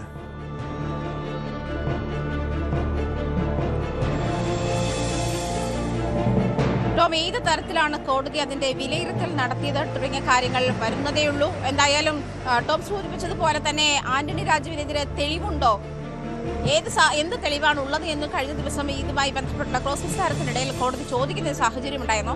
അപ്പോൾ തന്നെ ആന്റണി രാജുവിന് പ്രതീക്ഷിക്കാവുന്ന അല്ലെങ്കിൽ അനുകൂലമായ ഒരു വിധിയായിരിക്കും ഹൈക്കോടതിയുടെ ഭാഗത്തു നിന്നും ഉണ്ടാവുക എന്നൊരു പ്രതീക്ഷ ഉണ്ടായിരുന്നു. അത് ആന്റണി രാജുവിനും ഉണ്ടായിരുന്നു, ജനാധിപത്യ കേരള കോൺഗ്രസിനും ഉണ്ടായിരുന്നു. ഒരു പക്ഷേ ഈ തെരഞ്ഞെടുപ്പിൽ മറ്റൊരു സീറ്റ് ഉറപ്പിക്കുക എന്നുള്ള ഒരു ആവശ്യം കൂടി ഉന്നയിക്കാൻ ഉതകുന്ന തരത്തിൽ ഇന്നത്തെ വിധി ഉണ്ടാകുമെന്നായിരുന്നു ആന്റണി രാജുവിന്റെ കൂട്ടരുടെ പ്രതീക്ഷ. പക്ഷേ അത് അവസാനിച്ചിരിക്കുന്ന ഒരു സാഹചര്യം തന്നെയാണ് നിലവിലുള്ളത്. ജനാധിപത്യ കേരള കോൺഗ്രസിന്റെ ഭാവി എന്നുള്ളതിനേക്കാൾ ഉപരി ആന്റണി രാജു എന്ന് പറയുന്ന രാഷ്ട്രീയ നേതാവിന്റെ ഭാവി എന്തായാലും ഈ ശിക്ഷാവിധി തള്ളാത്ത ഇരിക്കുന്ന സാഹചര്യത്തിൽ ഹൈക്കോടതി വിധിയാണിത്. ഇനിയും വേണമെങ്കിൽ സുപ്രീം കോടതിയിലേക്ക് പോകാം, സിംഗിൾ ബെഞ്ചിന്റെ വിധിയാണ്, ഡിവിഷൻ ബെഞ്ചിലേക്ക് പോകാം. അങ്ങനത്തെ സാഹചര്യങ്ങൾ വീണ്ടും മുൻപിൽ വാതിലുകളുണ്ട് ആന്റണി രാജുവിന്. എന്നിരുന്നാൽ പോലും ഈ തെരഞ്ഞെടുപ്പിൽ മത്സരിക്കാനാകുമോ എന്നുള്ള കാര്യം കണ്ടു തന്നെ അറിയണം. കാരണം ഇതിന് ഡിവിഷൻ ബെഞ്ചിലേക്ക് പോകുമ്പോൾ തന്നെ അത് പരിഗണിക്കുമ്പോൾ സമയമെടുക്കും, അല്ലെങ്കിൽ അതിന് വിധി വരാൻ സമയമെടുക്കും. അപ്പോഴേക്കും നിലവിൽ ഇതുമായി ബന്ധപ്പെട്ട തെരഞ്ഞെടുപ്പുമായി ബന്ധപ്പെട്ട നാമനിർദ്ദേശ പട്ടിക പുറത്തിറങ്ങേണ്ട സാഹചര്യമുണ്ട്, അല്ലെങ്കിൽ സ്ഥാനാർത്ഥി പട്ടിക പുറത്തിറങ്ങേണ്ടുന്ന സാഹചര്യമുണ്ട്. അത്തരം സാഹചര്യങ്ങളൊക്കെ അതിന് മുൻപായിട്ട് അടിയന്തരമായിട്ട് കോടതി ഇതിൽ അത്ര പ്രാധാന്യം നൽകി ഈ കേസ് പരിഗണിക്കുമോ എന്നുള്ള കാര്യം കണ്ടു തന്നെ അറിയണം. എന്തായാലും നിലവിൽ ആന്റണി രാജു എന്ന് പറയുന്ന രാഷ്ട്രീയ നേതാവിന്റെ ഭാവി ഏതാണ്ട് അനിശ്ചിതത്വത്തിലായിരിക്കുന്ന വിധിയാണ് ഹൈക്കോടതി ഡിവിഷൻ ബെഞ്ച് സിംഗിൾ ബെഞ്ചിന്റെ ഭാഗത്തു നിന്നും ഉണ്ടായിരിക്കുന്നത്. നേരത്തെ ഇങ്ങനെ ഒരു പ്രതീക്ഷയുണ്ടായിരുന്നു, ആന്റണി രാജുവിനെതിരെ മതിയായ തെളിവുകൾ ഹാജരാക്കാൻ കഴിഞ്ഞിട്ടില്ല എന്ന് തന്നെയായിരുന്നു. പക്ഷേ അത് ആ ഒരു സാഹചര്യം കൂടി കണക്കിലെടുക്കുമ്പോൾ കോടതി വിധി അനുകൂലമാകും എന്നുള്ളൊരു പ്രതീക്ഷയിലായിരുന്നു ഉണ്ടായിരുന്നത് ആന്റണി രാജു. പക്ഷേ അത് അല്ല, ആന്റണി രാജുവിന് അനുകൂലമായ വിധിയല്ല, അല്ലെങ്കിൽ തിരിച്ചടിയാകുന്ന ഒരു സാഹചര്യം തന്നെയാണ് ഹൈക്കോടതിയുടെ ഭാഗത്തു നിന്നും ഉണ്ടായിരിക്കുന്നത്. എന്തായാലും നിലവിൽ ഇനി ഇപ്പോൾ അടുത്ത തെരഞ്ഞെടുപ്പിലേക്ക് ജനാധിപത്യ കേരള കോൺഗ്രസിനെ പരിഗണിക്കണമോ എന്നുള്ള കാര്യത്തിൽ ഏതാണ്ട് അന്തിമ തീരുമാനമായിരിക്കുന്ന സാഹചര്യം തന്നെയാണ്. ആന്റണി രാജുവിനെ ഉൾപ്പെടെ പരിഗണിക്കാൻ കഴിയാത്ത സാഹചര്യത്തിലാണ് ഇപ്പോൾ മുന്നണിയുള്ളത്. എന്തായാലും നിലവിൽ ആന്റണി രാജുവിന് എതിരാണ് വിധി. ഈ തെരഞ്ഞെടുപ്പിനെ അഭിമുഖീകരിക്കാൻ എന്തായാലും ഈ വിധി കൊണ്ട് കഴിയില്ല എന്ന് തന്നെ വേണം വിലയിരുത്താൻ. ടോം, തീർച്ചയായും അതോടൊപ്പം എന്തായാലും ഈ ആന്റണി രാജുവിൻ്റെ രാഷ്ട്രീയ ഭാവിക്കൊപ്പം തന്നെ ഈ പാർട്ടിയുടെ ജനാധിപത്യ കേരള കോൺഗ്രസിൻ്റെ മുന്നിലുള്ള എല്ലാ സാധ്യതകളും അടയുന്നു എന്ന് തന്നെ മനസ്സിലാക്കേണ്ടി വരും. കാരണം നമുക്കറിയാം, കഴിഞ്ഞ തവണ ആന്റണി രാജു ആയതുകൊണ്ട് മാത്രമാണ്, കാരണം പിണറായി വിജയനുമായി അത്ര അടുപ്പമുള്ള ഒരു നേതാവ്, വർഷങ്ങളായി ഇടതുപക്ഷത്തിനൊപ്പം പ്രവർത്തിക്കുന്നൊരു നേതാവ്. കാരണം കേരള കോൺഗ്രസ്സുകാരനായിരുന്നുവെങ്കിൽ പോലും ജോസഫ് ഗ്രൂപ്പ് ഇടതുപക്ഷത്തായിരുന്നപ്പോൾ അന്നു മുതൽ ഇടതുപക്ഷത്തിൻ്റെ തലസ്ഥാന നഗരത്തിലൊരു പ്രധാനപ്പെട്ട മുഖമാണ്. പിന്നീട് ജോസഫ് ഗ്രൂപ്പ് UDF-ലേക്ക് പോയപ്പോഴും ഇടതുപക്ഷത്തിനൊപ്പം അടിയുറച്ചു നിന്നു. ജനാധിപത്യ കേരള കോൺഗ്രസിലെ പ്രധാനപ്പെട്ട നേതാക്കൾ ഫ്രാൻസിസ് ജോർജ് ഉൾപ്പെടെയുള്ളവർ UDF-ലേക്ക് തിരികെ പോയപ്പോഴും ആന്റണി രാജു ഇടതുപക്ഷത്തിനൊപ്പം നിന്നത് തന്നെയാണ് കഴിഞ്ഞ തവണ തിരുവനന്തപുരം സീറ്റ് ആന്റണി രാജുവിന് നൽകാനുള്ള പ്രധാനപ്പെട്ട കാരണമായതും. അതായത് ഡോക്ടർ കെ.സിയെ പോലെ ഉള്ള ഡോക്ടർ കെ.സി. ജോസഫിനെ പോലുള്ള തലമുതിർന്ന നേതാക്കൾ പാർട്ടിയിലുണ്ടെങ്കിൽ പോലും ഒരുപക്ഷെ ഇനി ഒരു പുതിയൊരു സ്ഥാനാർത്ഥിയെ അല്ലെങ്കിൽ ജനാധിപത്യ കേരള കോൺഗ്രസ് സീറ്റ് നൽകുന്ന കാര്യം പോലും വളരെ CPM ഒരിക്കൽ കൂടി ആലോചിക്കും. കാരണം തിരുവനന്തപുരം നിയമസഭാ മണ്ഡലത്തിൽ ആന്റണി രാജു അല്ലെങ്കിൽ പകരം വയ്ക്കാൻ കഴിയുന്ന മറ്റൊരു നേതാവില്ല. അങ്ങനെയെങ്കിൽ ഇനി ഒരുപക്ഷെ CPM ആ സീറ്റ് ഏറ്റെടുക്കുമോ അതോ കേരള കോൺഗ്രസ് മാണി ഗ്രൂപ്പിന് കൊടുക്കുമോ, അത്തരം ചർച്ചകളൊക്കെ വരും ദിവസങ്ങളിൽ ഉണ്ടാകാം. ഈ വിധിക്ക് ശേഷം ആന്റണി രാജുവിൻ്റെ പ്രതികരണമോ അല്ലെങ്കിൽ പാർട്ടിയുടെ പ്രതികരണമോ ഉണ്ടായിട്ടുണ്ടോ? മാത്രമല്ല ഇനി എന്തായിരിക്കും ഇതിന് മുന്നിലുള്ള മറ്റ് രാഷ്ട്രീയ സാധ്യതകൾ എന്നുകൂടി അറിയണം.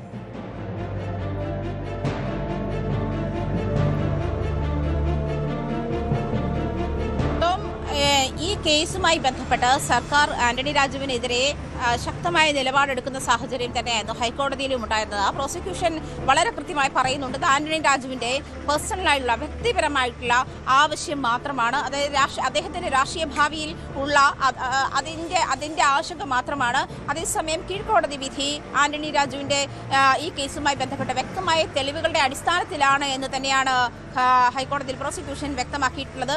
അതിനെ മാനിക്കുക എന്നുള്ളത് മാത്രമാണ് ഇവിടെ ഹൈക്കോടതിയും ചെയ്തിട്ടുള്ളത് എന്ന് വേണം. അതായത് വ്യക്തമായ തെളിവുകളുടെ അടിസ്ഥാനത്തിലാണ് ആന്റണി രാജുവിനെ അയോഗ്യനാക്കുന്ന നടപടിയിലേക്ക് 3 വർഷം തടവ് എന്നുള്ള ഒരു ശിക്ഷാവിധിയിലേക്ക് കീഴ്ക്കോടതി പോയിട്ടുള്ളത്. അതുകൊണ്ട് തന്നെ ഈ കീഴ്ക്കോടതി വിധിയെ മാനിക്കുക എന്ന് തന്നെ ആയിരുന്നു പ്രോസിക്യൂഷൻ കോടതിയിൽ ആവശ്യപ്പെട്ടതും. അതുകൊണ്ട് തന്നെ ഈ ടോം സൂചിപ്പിച്ചതുപോലെ ഒരുപക്ഷെ CPM പകരക്കാരനെ തേടുന്ന ഒരു നീക്കത്തിലേക്ക് തന്നെ ആയിരിക്കണം എന്ന് വേണം പറയാൻ. ജനാധിപത്യ കേരള കോൺഗ്രസിന് ഇനി 6 എന്നുള്ള ഒരു ചോദ്യം ബാക്കി നിൽക്കുന്നു. അതുമാത്രമല്ല, മറ്റേതെങ്കിലും സഖ്യകക്ഷികൾക്ക് ഇത് കൊടുക്കേണ്ടതുണ്ടോ, സീറ്റ് കൊടുക്കേണ്ടതുണ്ടോ തുടങ്ങിയ ചർച്ചകളായിരിക്കും എന്തായാലും വരും ദിവസങ്ങളിൽ ഉണ്ടാവുക. ആന്റണി രാജു എന്ന് പറയുന്ന രാഷ്ട്രീയ നേതാവിന് ജനാധിപത്യ കേരള കോൺഗ്രസിന്റെ പ്രതിനിധി എന്നുള്ള തരത്തിൽ ഇനി തെരഞ്ഞെടുപ്പിലേക്ക് ആന്റണി രാജു ഉണ്ടാകില്ല, അല്ലെങ്കിൽ ആന്റണി രാജു ആയിരിക്കില്ല ജനാധിപത്യ കേരള കോൺഗ്രസിനെ ഇനി പ്രതിനിധീകരിക്കുക തെരഞ്ഞെടുപ്പിൽ എന്നുള്ളതാണ്. തിരുവനന്തപുരത്ത് സീറ്റ് ആവശ്യപ്പെട്ട് വീണ്ടും മത്സരിക്കാമെന്നുള്ള ആഗ്രഹത്തോടു കൂടിയാണ് ആന്റണി രാജു ഇതുമായി ബന്ധപ്പെട്ട കോടതിയിൽ എത്തുന്നതും കോടതിയിൽ നിന്നും ഹൈക്കോടതിയിൽ നിന്നും അനുകൂല വിധി ഉണ്ടാകുമെന്നുള്ള പ്രതീക്ഷയിലായിരുന്നു. പക്ഷേ ആ പ്രതീക്ഷ താളം തെറ്റിയിരിക്കുകയാണ്. നിലവിൽ ഈ പ്രത്യേകിച്ചും തെരഞ്ഞെടുപ്പ് പ്രഖ്യാപിച്ചിരിക്കുന്ന സാഹചര്യത്തിൽ വലിയ രാഷ്ട്രീയ ചർച്ചകളിൽ LDF-ൽ നടക്കുന്ന ഒരു സാഹചര്യത്തിൽ സീറ്റ് ആർക്ക് എന്നുള്ള കാര്യത്തിൽ ഇനിയും ഡിസ്കഷൻ ഉണ്ടാകേണ്ടതുണ്ട്.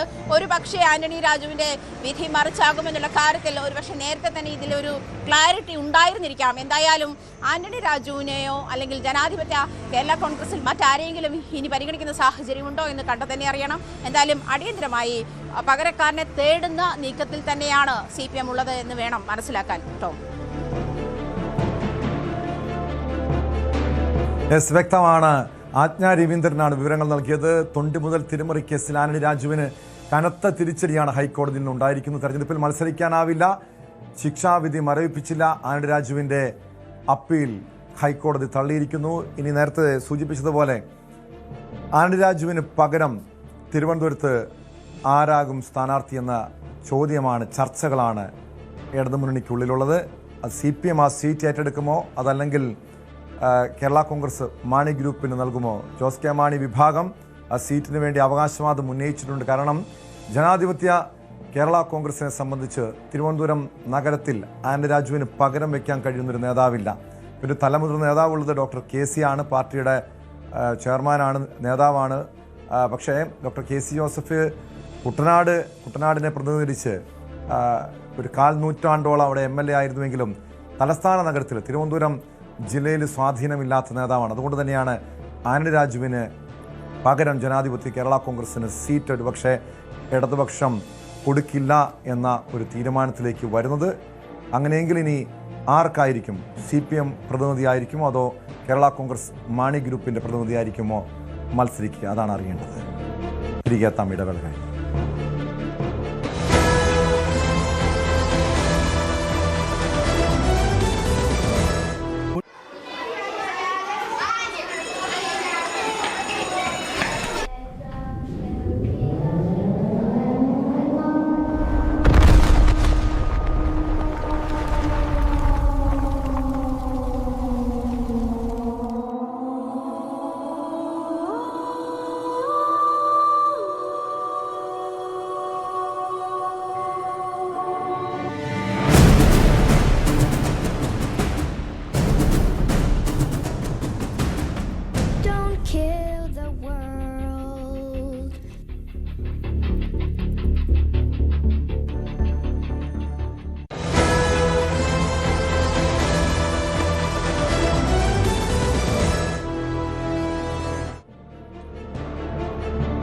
സ്പോട്ട് ലൈവ് തുടരുന്നു. എറണാകുളം കളമശ്ശേരിയിൽ പെൺകുട്ടിയെ ആക്രമിച്ച് സ്വർണവും മൊബൈലും കവർന്ന സംഭവത്തിൽ പ്രതിക്കായുള്ള അന്വേഷണം ഊർജിതമാക്കി പോലീസ്. സമീപ പ്രദേശങ്ങളിലെ CCTV ദൃശ്യങ്ങളും മൊബൈൽ ഫോൺ ലൊക്കേഷനും കേന്ദ്രീകരിച്ചാണ് അന്വേഷണം.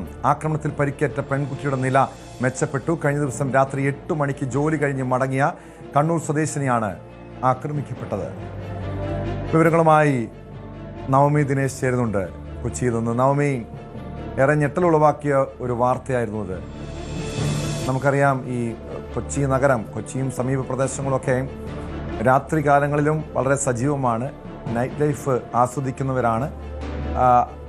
ജോലി രാത്രി സമയങ്ങളിൽ പോലും സ്ത്രീകൾക്ക് ഏറ്റവും സുരക്ഷിതമായി സഞ്ചരിക്കാൻ കഴിയുന്നൊരു നഗരമാണെന്ന് നമ്മൾ കരുതുന്ന, നമ്മളെപ്പോലുള്ള മാധ്യമപ്രവർത്തകർ അല്ലെങ്കിൽ IT മേഖലകളിൽ ജോലി ചെയ്യുന്നവരൊക്കെ രാത്രി സമയങ്ങളിൽ സഞ്ചരിക്കുന്ന സ്ഥലമാണ്. അവിടെയും എത്രത്തോളം സുരക്ഷിതത്വമുണ്ട് എന്നൊരു ചോദ്യം ബാക്കിയാക്കുന്നതാണ് ഈ ഒരു കവർച്ചാ കേസ്. പക്ഷേ ഇതുവരെയും അതായത് ഏകദേശം ഒരു 35-40 മണിക്കൂർ പിന്നിടുകയാണ് ഈ സംഭവം നടന്നിട്ട്. ഇതുവരെയും പ്രതിയെക്കുറിച്ച് യാതൊരു സൂചനയുമില്ല. പോലീസിൻ്റെ ഭാഗത്ത് എന്തെങ്കിലും വീഴ്ച ഉണ്ടായിട്ടാണ് ഈ ഒരു സംഭവം നടന്ന് തുടക്കത്തിൽ തന്നെ ഇതിൻ്റെ കൃത്യമായ പരിശോധനകൾ നടത്തേണ്ടതാണ്, അന്വേഷണം നടത്തേണ്ടതാണ്. ഏതെങ്കിലും വീഴ്ച അന്വേഷണത്തിൽ ഉണ്ടായിട്ടുണ്ടോ? പോലീസിന് സംഭവിച്ചിട്ടുണ്ടോ?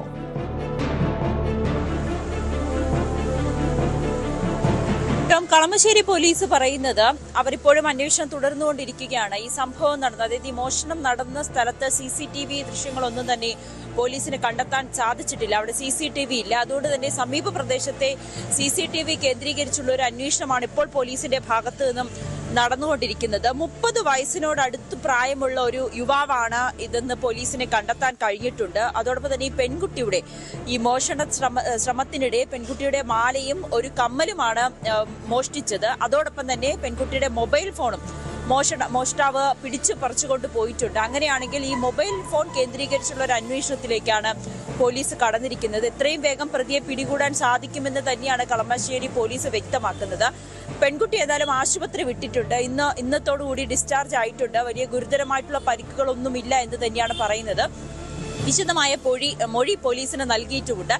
പെൺകുട്ടി പറയുന്നതനുസരിച്ചാണ് ഈ 30 വയസ്സിനോട് അടുത്ത് പ്രായമുള്ള ഒരു യുവാവാണെന്ന് പോലീസിന് കണ്ടെത്താൻ സാധിച്ചത്. എന്തായാലും സമീപ പ്രദേശത്ത് ഈ സംഭവം നടന്നയിടത്ത് CCTV ഇല്ലാത്തതാണ് ഒരു തിരിച്ചടിയായി പോലീസ് കണക്കാക്കുന്നത്. എങ്കിൽ പോലും ഈ മൊബൈൽ ഫോൺ ദൃശ്യങ്ങളും മറ്റ് CCTVകളും കേന്ദ്രീകരിച്ച് എത്രയും വേഗം പ്രതിയെ പിടികൂടാൻ കഴിയും എന്ന് തന്നെയാണ് പോലീസ് കരുതുന്നത്. ഈ സംഭവം നടന്നത് 2 ദിവസമായി സംഭവം നടന്നിട്ട് എന്നിട്ടും ഇതുവരെയും പോലീസിന് പ്രതിയെ കണ്ടെത്താൻ കഴിഞ്ഞിട്ടില്ല. എന്നാലും പെൺകുട്ടി ഈ സമയത്ത് തന്നെ പോലീസിന് കൃത്യമായി മൊഴി നൽകുകയും ചെയ്തു. പെൺകുട്ടിക്ക് കൃത്യമായിട്ടുള്ള ചികിത്സ ലഭ്യമാക്കുകയും ചെയ്തു. മാലയും കമ്മലും മൊബൈൽ ഫോണുമാണ് മോഷണം പോയതെന്നാണ് അറിയാൻ സാധിക്കുന്നത്. എന്തായാലും CCTV HMT കവലയ്ക്ക് സമീപത്തുള്ള കടയിലെ ജോലി കഴിഞ്ഞ് തിരിച്ചു വീട്ടിലേക്ക് പോകുന്നതിനിടയിലാണ് ഒരു മോഷണം നടക്കുകയും പെൺകുട്ടിയുടെ മാലയും അതോടൊപ്പം തന്നെ ഒരു കമ്മലുമാണ് പ്രതി പൊട്ടിച്ച് ഓടിയത്. മൊബൈൽ ഫോണും ഉണ്ടായിരുന്നു, ബാഗും ഉണ്ടായിരുന്നു യുവാവിന്റെ കയ്യിലെന്ന് പെൺകുട്ടി പോലീസിനോട് പറഞ്ഞിട്ടുണ്ട്. എന്തായാലും എത്രയും വേഗം പ്രതിയെ പിടികൂടാൻ കഴിയുമെന്ന് തന്നെയാണ് പോലീസ് പറയുന്നത്.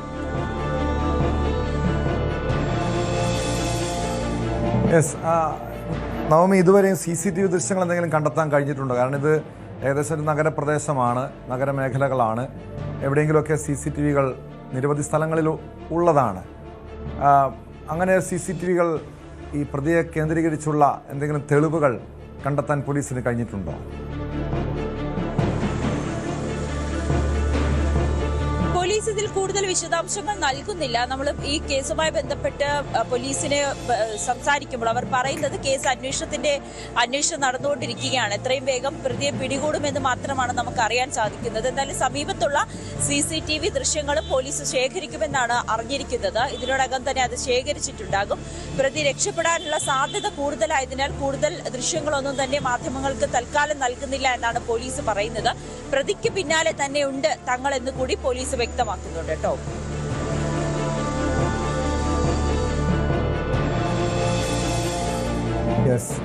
വ്യക്തമാണ്. നവമി ദിനേശാണ് വിവരങ്ങൾ നൽകിയത്. കൊച്ചി കളമശ്ശേരിയിൽ കഴിഞ്ഞ ദിവസം രാത്രിയിലാണ് ജോലി കഴിഞ്ഞ് മടങ്ങുകയായിരുന്ന യുവതിയെ ആക്രമിച്ച് സ്വർണം കവർന്ന് പ്രതിക്ക് വേണ്ടി കഴിഞ്ഞ 35-40 മണിക്കൂറിലധികമായി പോലീസ് തെരച്ചിൽ നടത്തുന്നുണ്ട്. പക്ഷേ യാതൊരു സൂചനയും ലഭിച്ചിട്ടില്ല.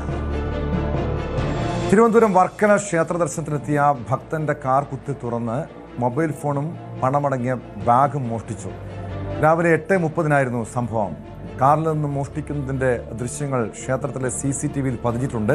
മോഷ്ടാവിനായി വർക്കല പോലീസ് അന്വേഷണം ആരംഭിച്ചു. വിവരങ്ങളുമായി S. അഭിലാഷ് ചേരുന്നു വർക്കലയിൽ നിന്ന്.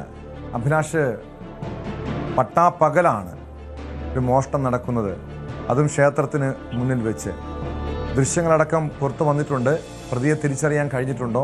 അന്വേഷണം എങ്ങനെയാണ്? ഇന്ന് രാവിലെയാണ് ടോം ഇത്തരത്തിലൊരു മോഷണം നടന്നിരിക്കുന്നത്. വർക്കലയിൽ കഴിഞ്ഞ കുറെ നാളുകളായി ഈ വർക്കല ടൂറിസം മേഖലയിൽ നടന്നുകൊണ്ടിരിക്കുന്ന ചെറുതും വലുതുമായ മോഷണങ്ങളുടെ ഒരു തുടർച്ച എന്നതുപോലെ തന്നെയാണ് ഇന്ന് ഈ ജനാർദ്ദന സ്വാമി ക്ഷേത്രത്തിന് മുന്നിൽ ഭക്തന്റെ വാഹനത്തിന് നേരെ ഉണ്ടായിരുന്ന ഈ ഒരു മോഷണം. ക്ഷേത്രത്തിന്റെ മുന്നിൽ നിന്നുള്ള CCTV ദൃശ്യങ്ങൾ കേന്ദ്രീകരിച്ചാണ് പോലീസ് ഇപ്പോൾ അന്വേഷണം ആരംഭിച്ചിരിക്കുന്നത്. എന്തായാലും കേസിൽ CCTV ദൃശ്യങ്ങൾ ലഭിച്ചപ്പോൾ തന്നെ ഒരു പുരോഗതി ഉണ്ടായി എന്ന രീതിയിൽ പറയാൻ കഴിയും. കാരണം നിരവധി മോഷണ കേസുകളിലെ പ്രതിയായ വർക്കല ഒന്നാംപാലം സ്വദേശി ഷാഹിദ് എന്ന ആളാണ് ഈ മോഷണം നടത്തിയത് എന്നാണ് പോലീസിന്റെ പ്രാഥമികമായുള്ള ഒരു നിഗമനം. കാരണം ഇയാൾ വാഹനങ്ങൾ കുത്തി തുറന്ന് മോഷണം നടത്തുന്ന രീതി സ്ഥിരമായി അവലംബിക്കുന്ന ഒരാളാണ്. മാത്രമല്ല അടുത്തിടെയാണ് ഇയാൾ ഇത്തരത്തിലുള്ള ഒരു മോഷണത്തിൽ ശിക്ഷ അനുഭവിച്ച ശേഷം ജയിലിൽ നിന്നും പുറത്തിറങ്ങിയത്. അപ്പോൾ ഇയാൾ തന്നെ ആവാം ഈ മോഷണം നടത്തിയതെന്നുള്ള നിഗമനം പോലീസിനുണ്ട്. കാരണം ഈ CCTV ദൃശ്യങ്ങൾ ഇപ്പോൾ ലഭിച്ച ക്ഷേത്രത്തിൽ നിന്ന് ലഭിച്ച CCTV ദൃശ്യങ്ങളിൽ ഈ ആളിന്റെ മുഖം വ്യക്തമല്ല. എന്തായാലും ഈ പ്രദേശത്തുള്ള കൂടുതൽ CCTV ദൃശ്യങ്ങൾ കൂടി ശേഖരിച്ച ശേഷം ഇയാൾ ഈ ഭാഗത്ത് എത്തിയിട്ടുണ്ടോ എന്നുള്ള കാര്യം ഉറപ്പിച്ച ശേഷമായിരിക്കും ഇയാൾ ഇതാണ് ഈ പ്രതീതി തന്നെയാണെന്ന് പോലീസ് ഔദ്യോഗികമായി പറയുന്നത്. എന്തായാലും ഇയാളെ സംബന്ധിച്ചുള്ള അന്വേഷണം പോലീസ് ആരംഭിച്ചിട്ടുണ്ട്. വർക്കല മേഖലയിൽ വ്യാപകമായ രീതിയിലുള്ള അന്വേഷണവും അതുപോലെ തന്നെ പുതിയ CCTV ദൃശ്യങ്ങൾ ശേഖരിച്ചുകൊണ്ടുള്ള അന്വേഷണവും പോലീസ് പുരോഗമിപ്പിക്കുന്നുണ്ട്. അഭിലാഷ്, ഇതിനു മുൻപ് ഈ ക്ഷേത്ര പരിസരത്ത് സമാനമായ രീതിയിലുള്ള മോഷണങ്ങൾ നടന്നിട്ടുണ്ടോ? കാരണം അവിടെ CCTV ദൃശ്യങ്ങളൊക്കെ നമുക്ക് കണ്ടെത്താൻ കഴിഞ്ഞിട്ടുണ്ട്. യാതൊരു കൂസലുമില്ലാതെയാണ് ഇയാൾ മോഷ്ടിക്കുന്നത്. അതിനുശേഷം അവിടെ നിന്ന് കടന്നു പോകുന്നത്. അങ്ങനെയെങ്കിൽ ഈ സമീപ പ്രദേശങ്ങൾ, ഈ പരിസരം കേന്ദ്രീകരിച്ച് സ്ഥിരമായി കവർച്ച നടത്തുന്ന ആളായിരിക്കില്ലേ പ്രതി? തീർച്ചയായും ടോം, ഈ ക്ഷേത്ര പരിസരത്ത് ജനാർദ്ദന സ്വാമി ക്ഷേത്രത്തിന്റെ പരിസരത്തും വർക്കല ടൂറിസം മേഖലയിലും ഇത്തരത്തിൽ നിരവധി തവണ ഈ സമാനമായ രീതിയിൽ, അതായത് വാഹനങ്ങൾ കുത്തിത്തുറന്ന് അതിനകത്തുണ്ടായിരിക്കുന്ന സ്വർണവും മറ്റ് വിലപ്പെട്ട രേഖകളും ഒക്കെ അപഹരിക്കുന്ന ഒരു രീതി നേരത്തെ തന്നെ പലപ്പോഴും സംഭവിച്ചിട്ടുണ്ട്. ഇതിന്റെ കൂടെ പശ്ചാത്തലത്തിലാണ് ക്ഷേത്രത്തിന് പുറത്തും പല ഭാഗത്ത് ഇത്തരത്തിൽ പാർക്കിംഗ് ഏരിയയിൽ ഉൾപ്പെടെ CCTV ക്യാമറകൾ സ്ഥാപിച്ചത്. ഇപ്പോൾ മാത്രമാണ് എന്തായാലും CCTV ദൃശ്യം ശേഖരിക്കാനും ഇങ്ങനെ പ്രതിയിലേക്ക് എത്തുന്ന രീതിയിലേക്കുള്ള CCTV ദൃശ്യങ്ങൾ ലഭിക്കുന്നത്. ഇത് മാത്രമല്ല, വർക്കല ടൗണില് പോലീസ് സ്റ്റേഷന് തൊട്ടടുത്ത് തന്നെയുള്ള നിരവധി സ്ഥാപനങ്ങൾ, ചെറുതും വലുതുമായ സ്ഥാപനങ്ങളിൽ കഴിഞ്ഞ ഒരു 6 മാസത്തിനിടെ ഒരു 4-5 തവണയോളം മോഷണം നടന്നിട്ടുണ്ട്. ഈ സംഭവത്തിൽ ഒരു പ്രതിയെ പോലും പിടികൂടാൻ കഴിഞ്ഞിട്ടില്ല എന്നുള്ളതാണ് ഇവർക്ക് കൂടുതൽ ഇതാവുന്നത്.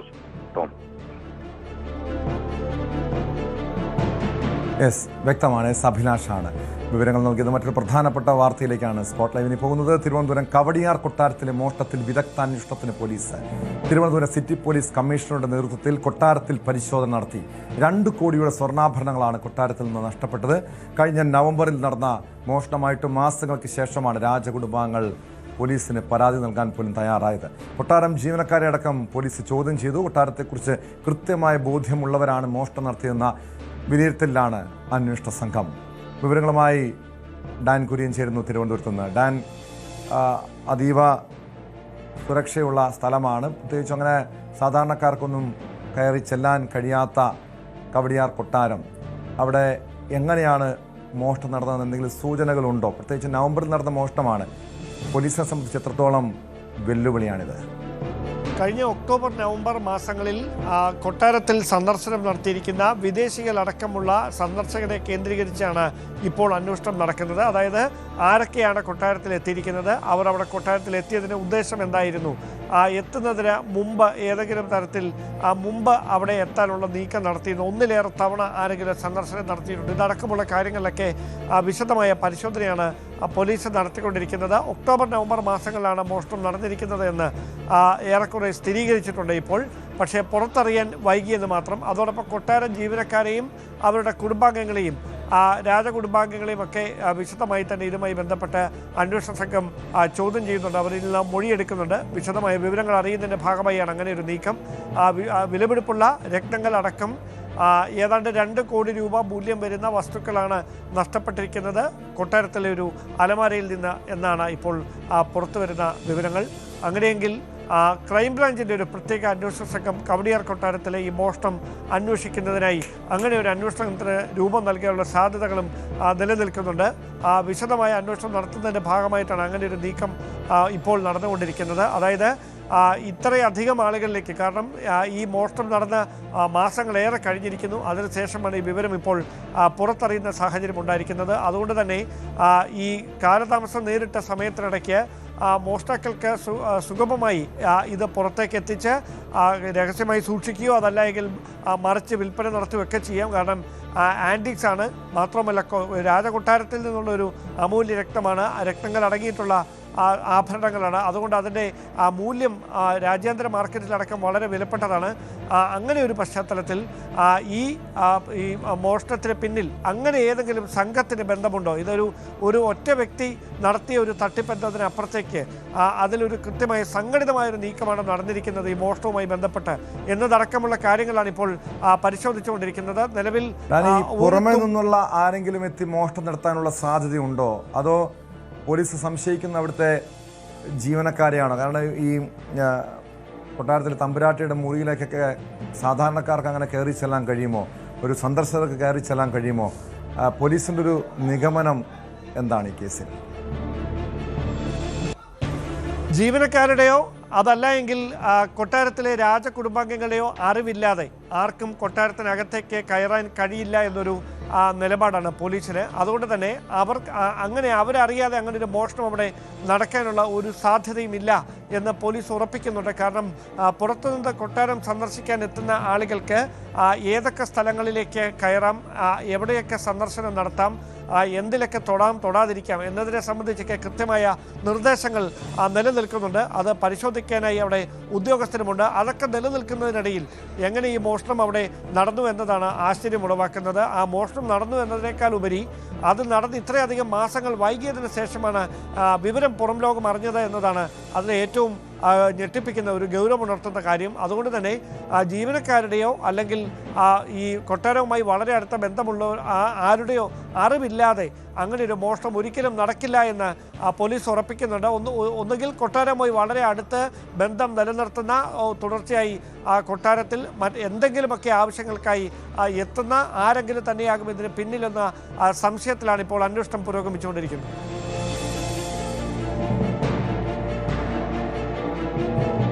വ്യക്തമാണ്. ഡാൻ കുര്യനാണ് വിവരങ്ങൾ നൽകിയത്. കവടിയാർ കൊട്ടാരത്തിലെ മോഷണത്തിൽ അതിവിദഗ്ധ അന്വേഷണത്തിനൊരുങ്ങുകയാണ് പോലീസ്. തിരുവനന്തപുരം മെഡിക്കൽ കോളേജിൽ തീപിടുത്തം. തീവ്രപരിചരണ വിഭാഗത്തിലെ പോർട്ടബിൾ വെന്റിലേറ്റർ മെഷീനിലാണ് തീപിടിച്ചത്. വലിയ തോതിൽ പുകയുയർന്നതോടെ രോഗികളും കൂട്ടിരിപ്പുകാരും പരിഭ്രാന്തരായി പുറത്തേക്ക് ഓടുകയായിരുന്നു. തുടർന്ന് ഫയർഫോഴ്സും പോലീസും എത്തി തീ അണച്ചു രോഗികളെ MICUവിലെ വാർഡുകളിലേക്ക് മാറ്റി. നമ്മുടെ മൾട്ടി സ്പെഷ്യാലിറ്റി ബ്ലോക്കിൽ ഏകദേശം 8:55 ഫസ്റ്റ് ഫ്ലോർ സർജിക്കൽ ICUവിൽ ഒരു തീപിടുത്തൽ ഉണ്ടായി. അവിടുത്തെ ICUവിൽ ഉള്ള പേഷ്യന്റ് ഒപ്പം അവിടുത്തെ ഡോക്ടർ, അവിടുത്തെ നഴ്സസ്, അവിടുത്തെ എല്ലാ സ്റ്റാഫ് വളരെ ധൈര്യമായി കാര്യങ്ങൾ അത് ചെയ്തിട്ട് അവരുടെ പരിശീലനത്തിന്റെ അടിസ്ഥാനത്തിൽ ഫയർ എക്സ്റ്റിംഗ്വിഷ് ചെയ്യാൻ സാധിച്ചു. അതിനുശേഷമേ അവിടെ സ്മോക്ക് അത് ഒരുപാട് ഉണ്ടായിരുന്നു.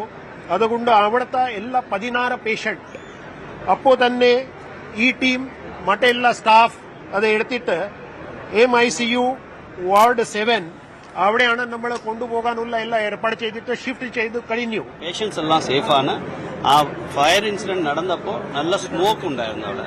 പിന്നെ ഫയർ എക്സ്റ്റിംഗ്വിഷേഴ്സ് എല്ലാം അവിടെ തന്നെ ഉണ്ടായിരുന്നു. പെട്ടെന്ന് തന്നെ അത് അവിടുത്തെ മെഡിക്കൽ സ്റ്റാഫ് വേഗം റിയാക്ട് ചെയ്ത് അതെല്ലാം ഡോസ് ചെയ്ത്, അതുകൊണ്ട് വേറെ വലിയ ഇഷ്യൂസ് ഒന്നും സംഭവിച്ചിട്ടില്ല. ഉടൻ തന്നെ പേഷ്യൻസ് എല്ലാം മറ്റു സ്ഥലങ്ങളിലേക്ക് ഷിഫ്റ്റ് ആക്കി അവരെല്ലാം സേഫാണ് ഇവിടെ. വിശദാംശങ്ങളുമായി VB അരുൺ ചേരുന്നു. അരുൺ, എങ്ങനെയാണ് തീപിടുത്തം ഉണ്ടായത്? എന്തെങ്കിലും അനിഷ്ട സംഭവങ്ങൾ ഉണ്ടായിട്ടുണ്ടോ?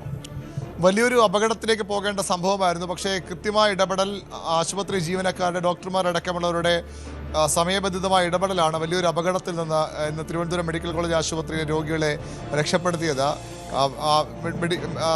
സൂപ്പർ സ്പെഷ്യാലിറ്റി ബ്ലോക്കിലെ അത്യാഹിത വിഭാഗത്തിലായിരുന്നു സർജറി ICUവിലാണ് തീപിടുത്തമുണ്ടായത്. വെന്റിലേറ്ററിൽ നിന്ന് തീ പടരുകയായിരുന്നു. പെട്ടെന്ന് ജീവനക്കാർ അത് കാണുകയും തീ അണയ്ക്കാൻ അവിടെയുള്ള ഫയർ എക്സ്റ്റിംഗ്വിഷർ ഉപയോഗിച്ച് തന്നെ തീ അണയ്ക്കാൻ ശ്രമം തുടങ്ങുകയും ചെയ്തു. ഏതാണ്ട് 9 മണിയോടുകൂടിയായിരുന്നു അപകടമുണ്ടായത്. ഫയർഫോഴ്സിനെയൊക്കെ വിവരം അറിയിച്ചു. പക്ഷേ ഫയർഫോഴ്സ് അവിടെ എത്തും മുമ്പ് തന്നെ തീ അണച്ചു. പിന്നെ വലിയ പുകയായിരുന്നു. ഓക്സിജൻ വെന്റിലേറ്ററിൽ ഒരു 32 രോഗികളെ പാർപ്പിച്ചിരിക്കുന്ന ഒരു യൂണിറ്റാണത്.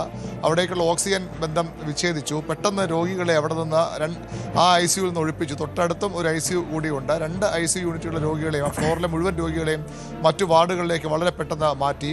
ഈ വെന്റിലേറ്റർ തീപിടിച്ചെങ്കിലും അത് മറ്റു ബെഡുകളിലേക്കോ രോഗികൾ കിടന്ന ഭാഗങ്ങളിലേക്കോ പോകാതെ തന്നെ തടയാൻ കഴിഞ്ഞതാണ് ഏറ്റവും വലിയ ഗുണമായത്. അതുകൊണ്ടാണ് വലിയൊരു അപകടം ഒഴിവായത്. പിന്നീട് ആ ഒരു പ്രദേശം മുഴുവൻ പുക നിറഞ്ഞെങ്കിലും 3 യൂണിറ്റ്, ചെറുക്കച്ചുള്ളയിൽ 2 യൂണിറ്റും ചാക്കയിൽ 1 യൂണിറ്റും ഫയർഫോഴ്സ് ഉദ്യോഗസ്ഥരും സ്ഥലത്തെത്തി. അവിടെ നിന്ന് രോഗികൾ വളരെ വിലപിടിപ്പുള്ള യന്ത്രഭാഗങ്ങളുള്ള സൂപ്പർ സ്പെഷ്യാലിറ്റി ബ്ലോക്ക് കൂടിയാണ്.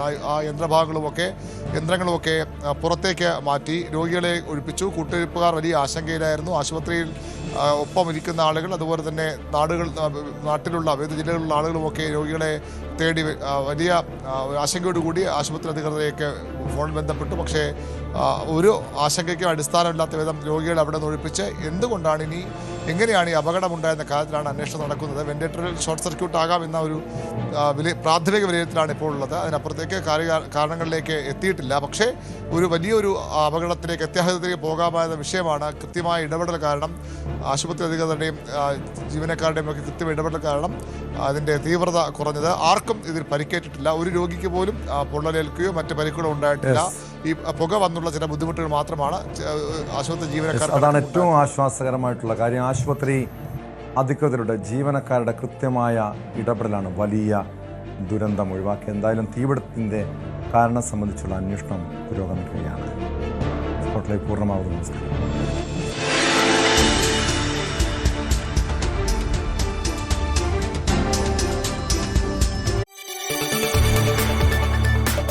കൂടുതൽ വാർത്തകൾക്ക് news 18 Keralam YouTube channel subscribe ചെയ്യുക.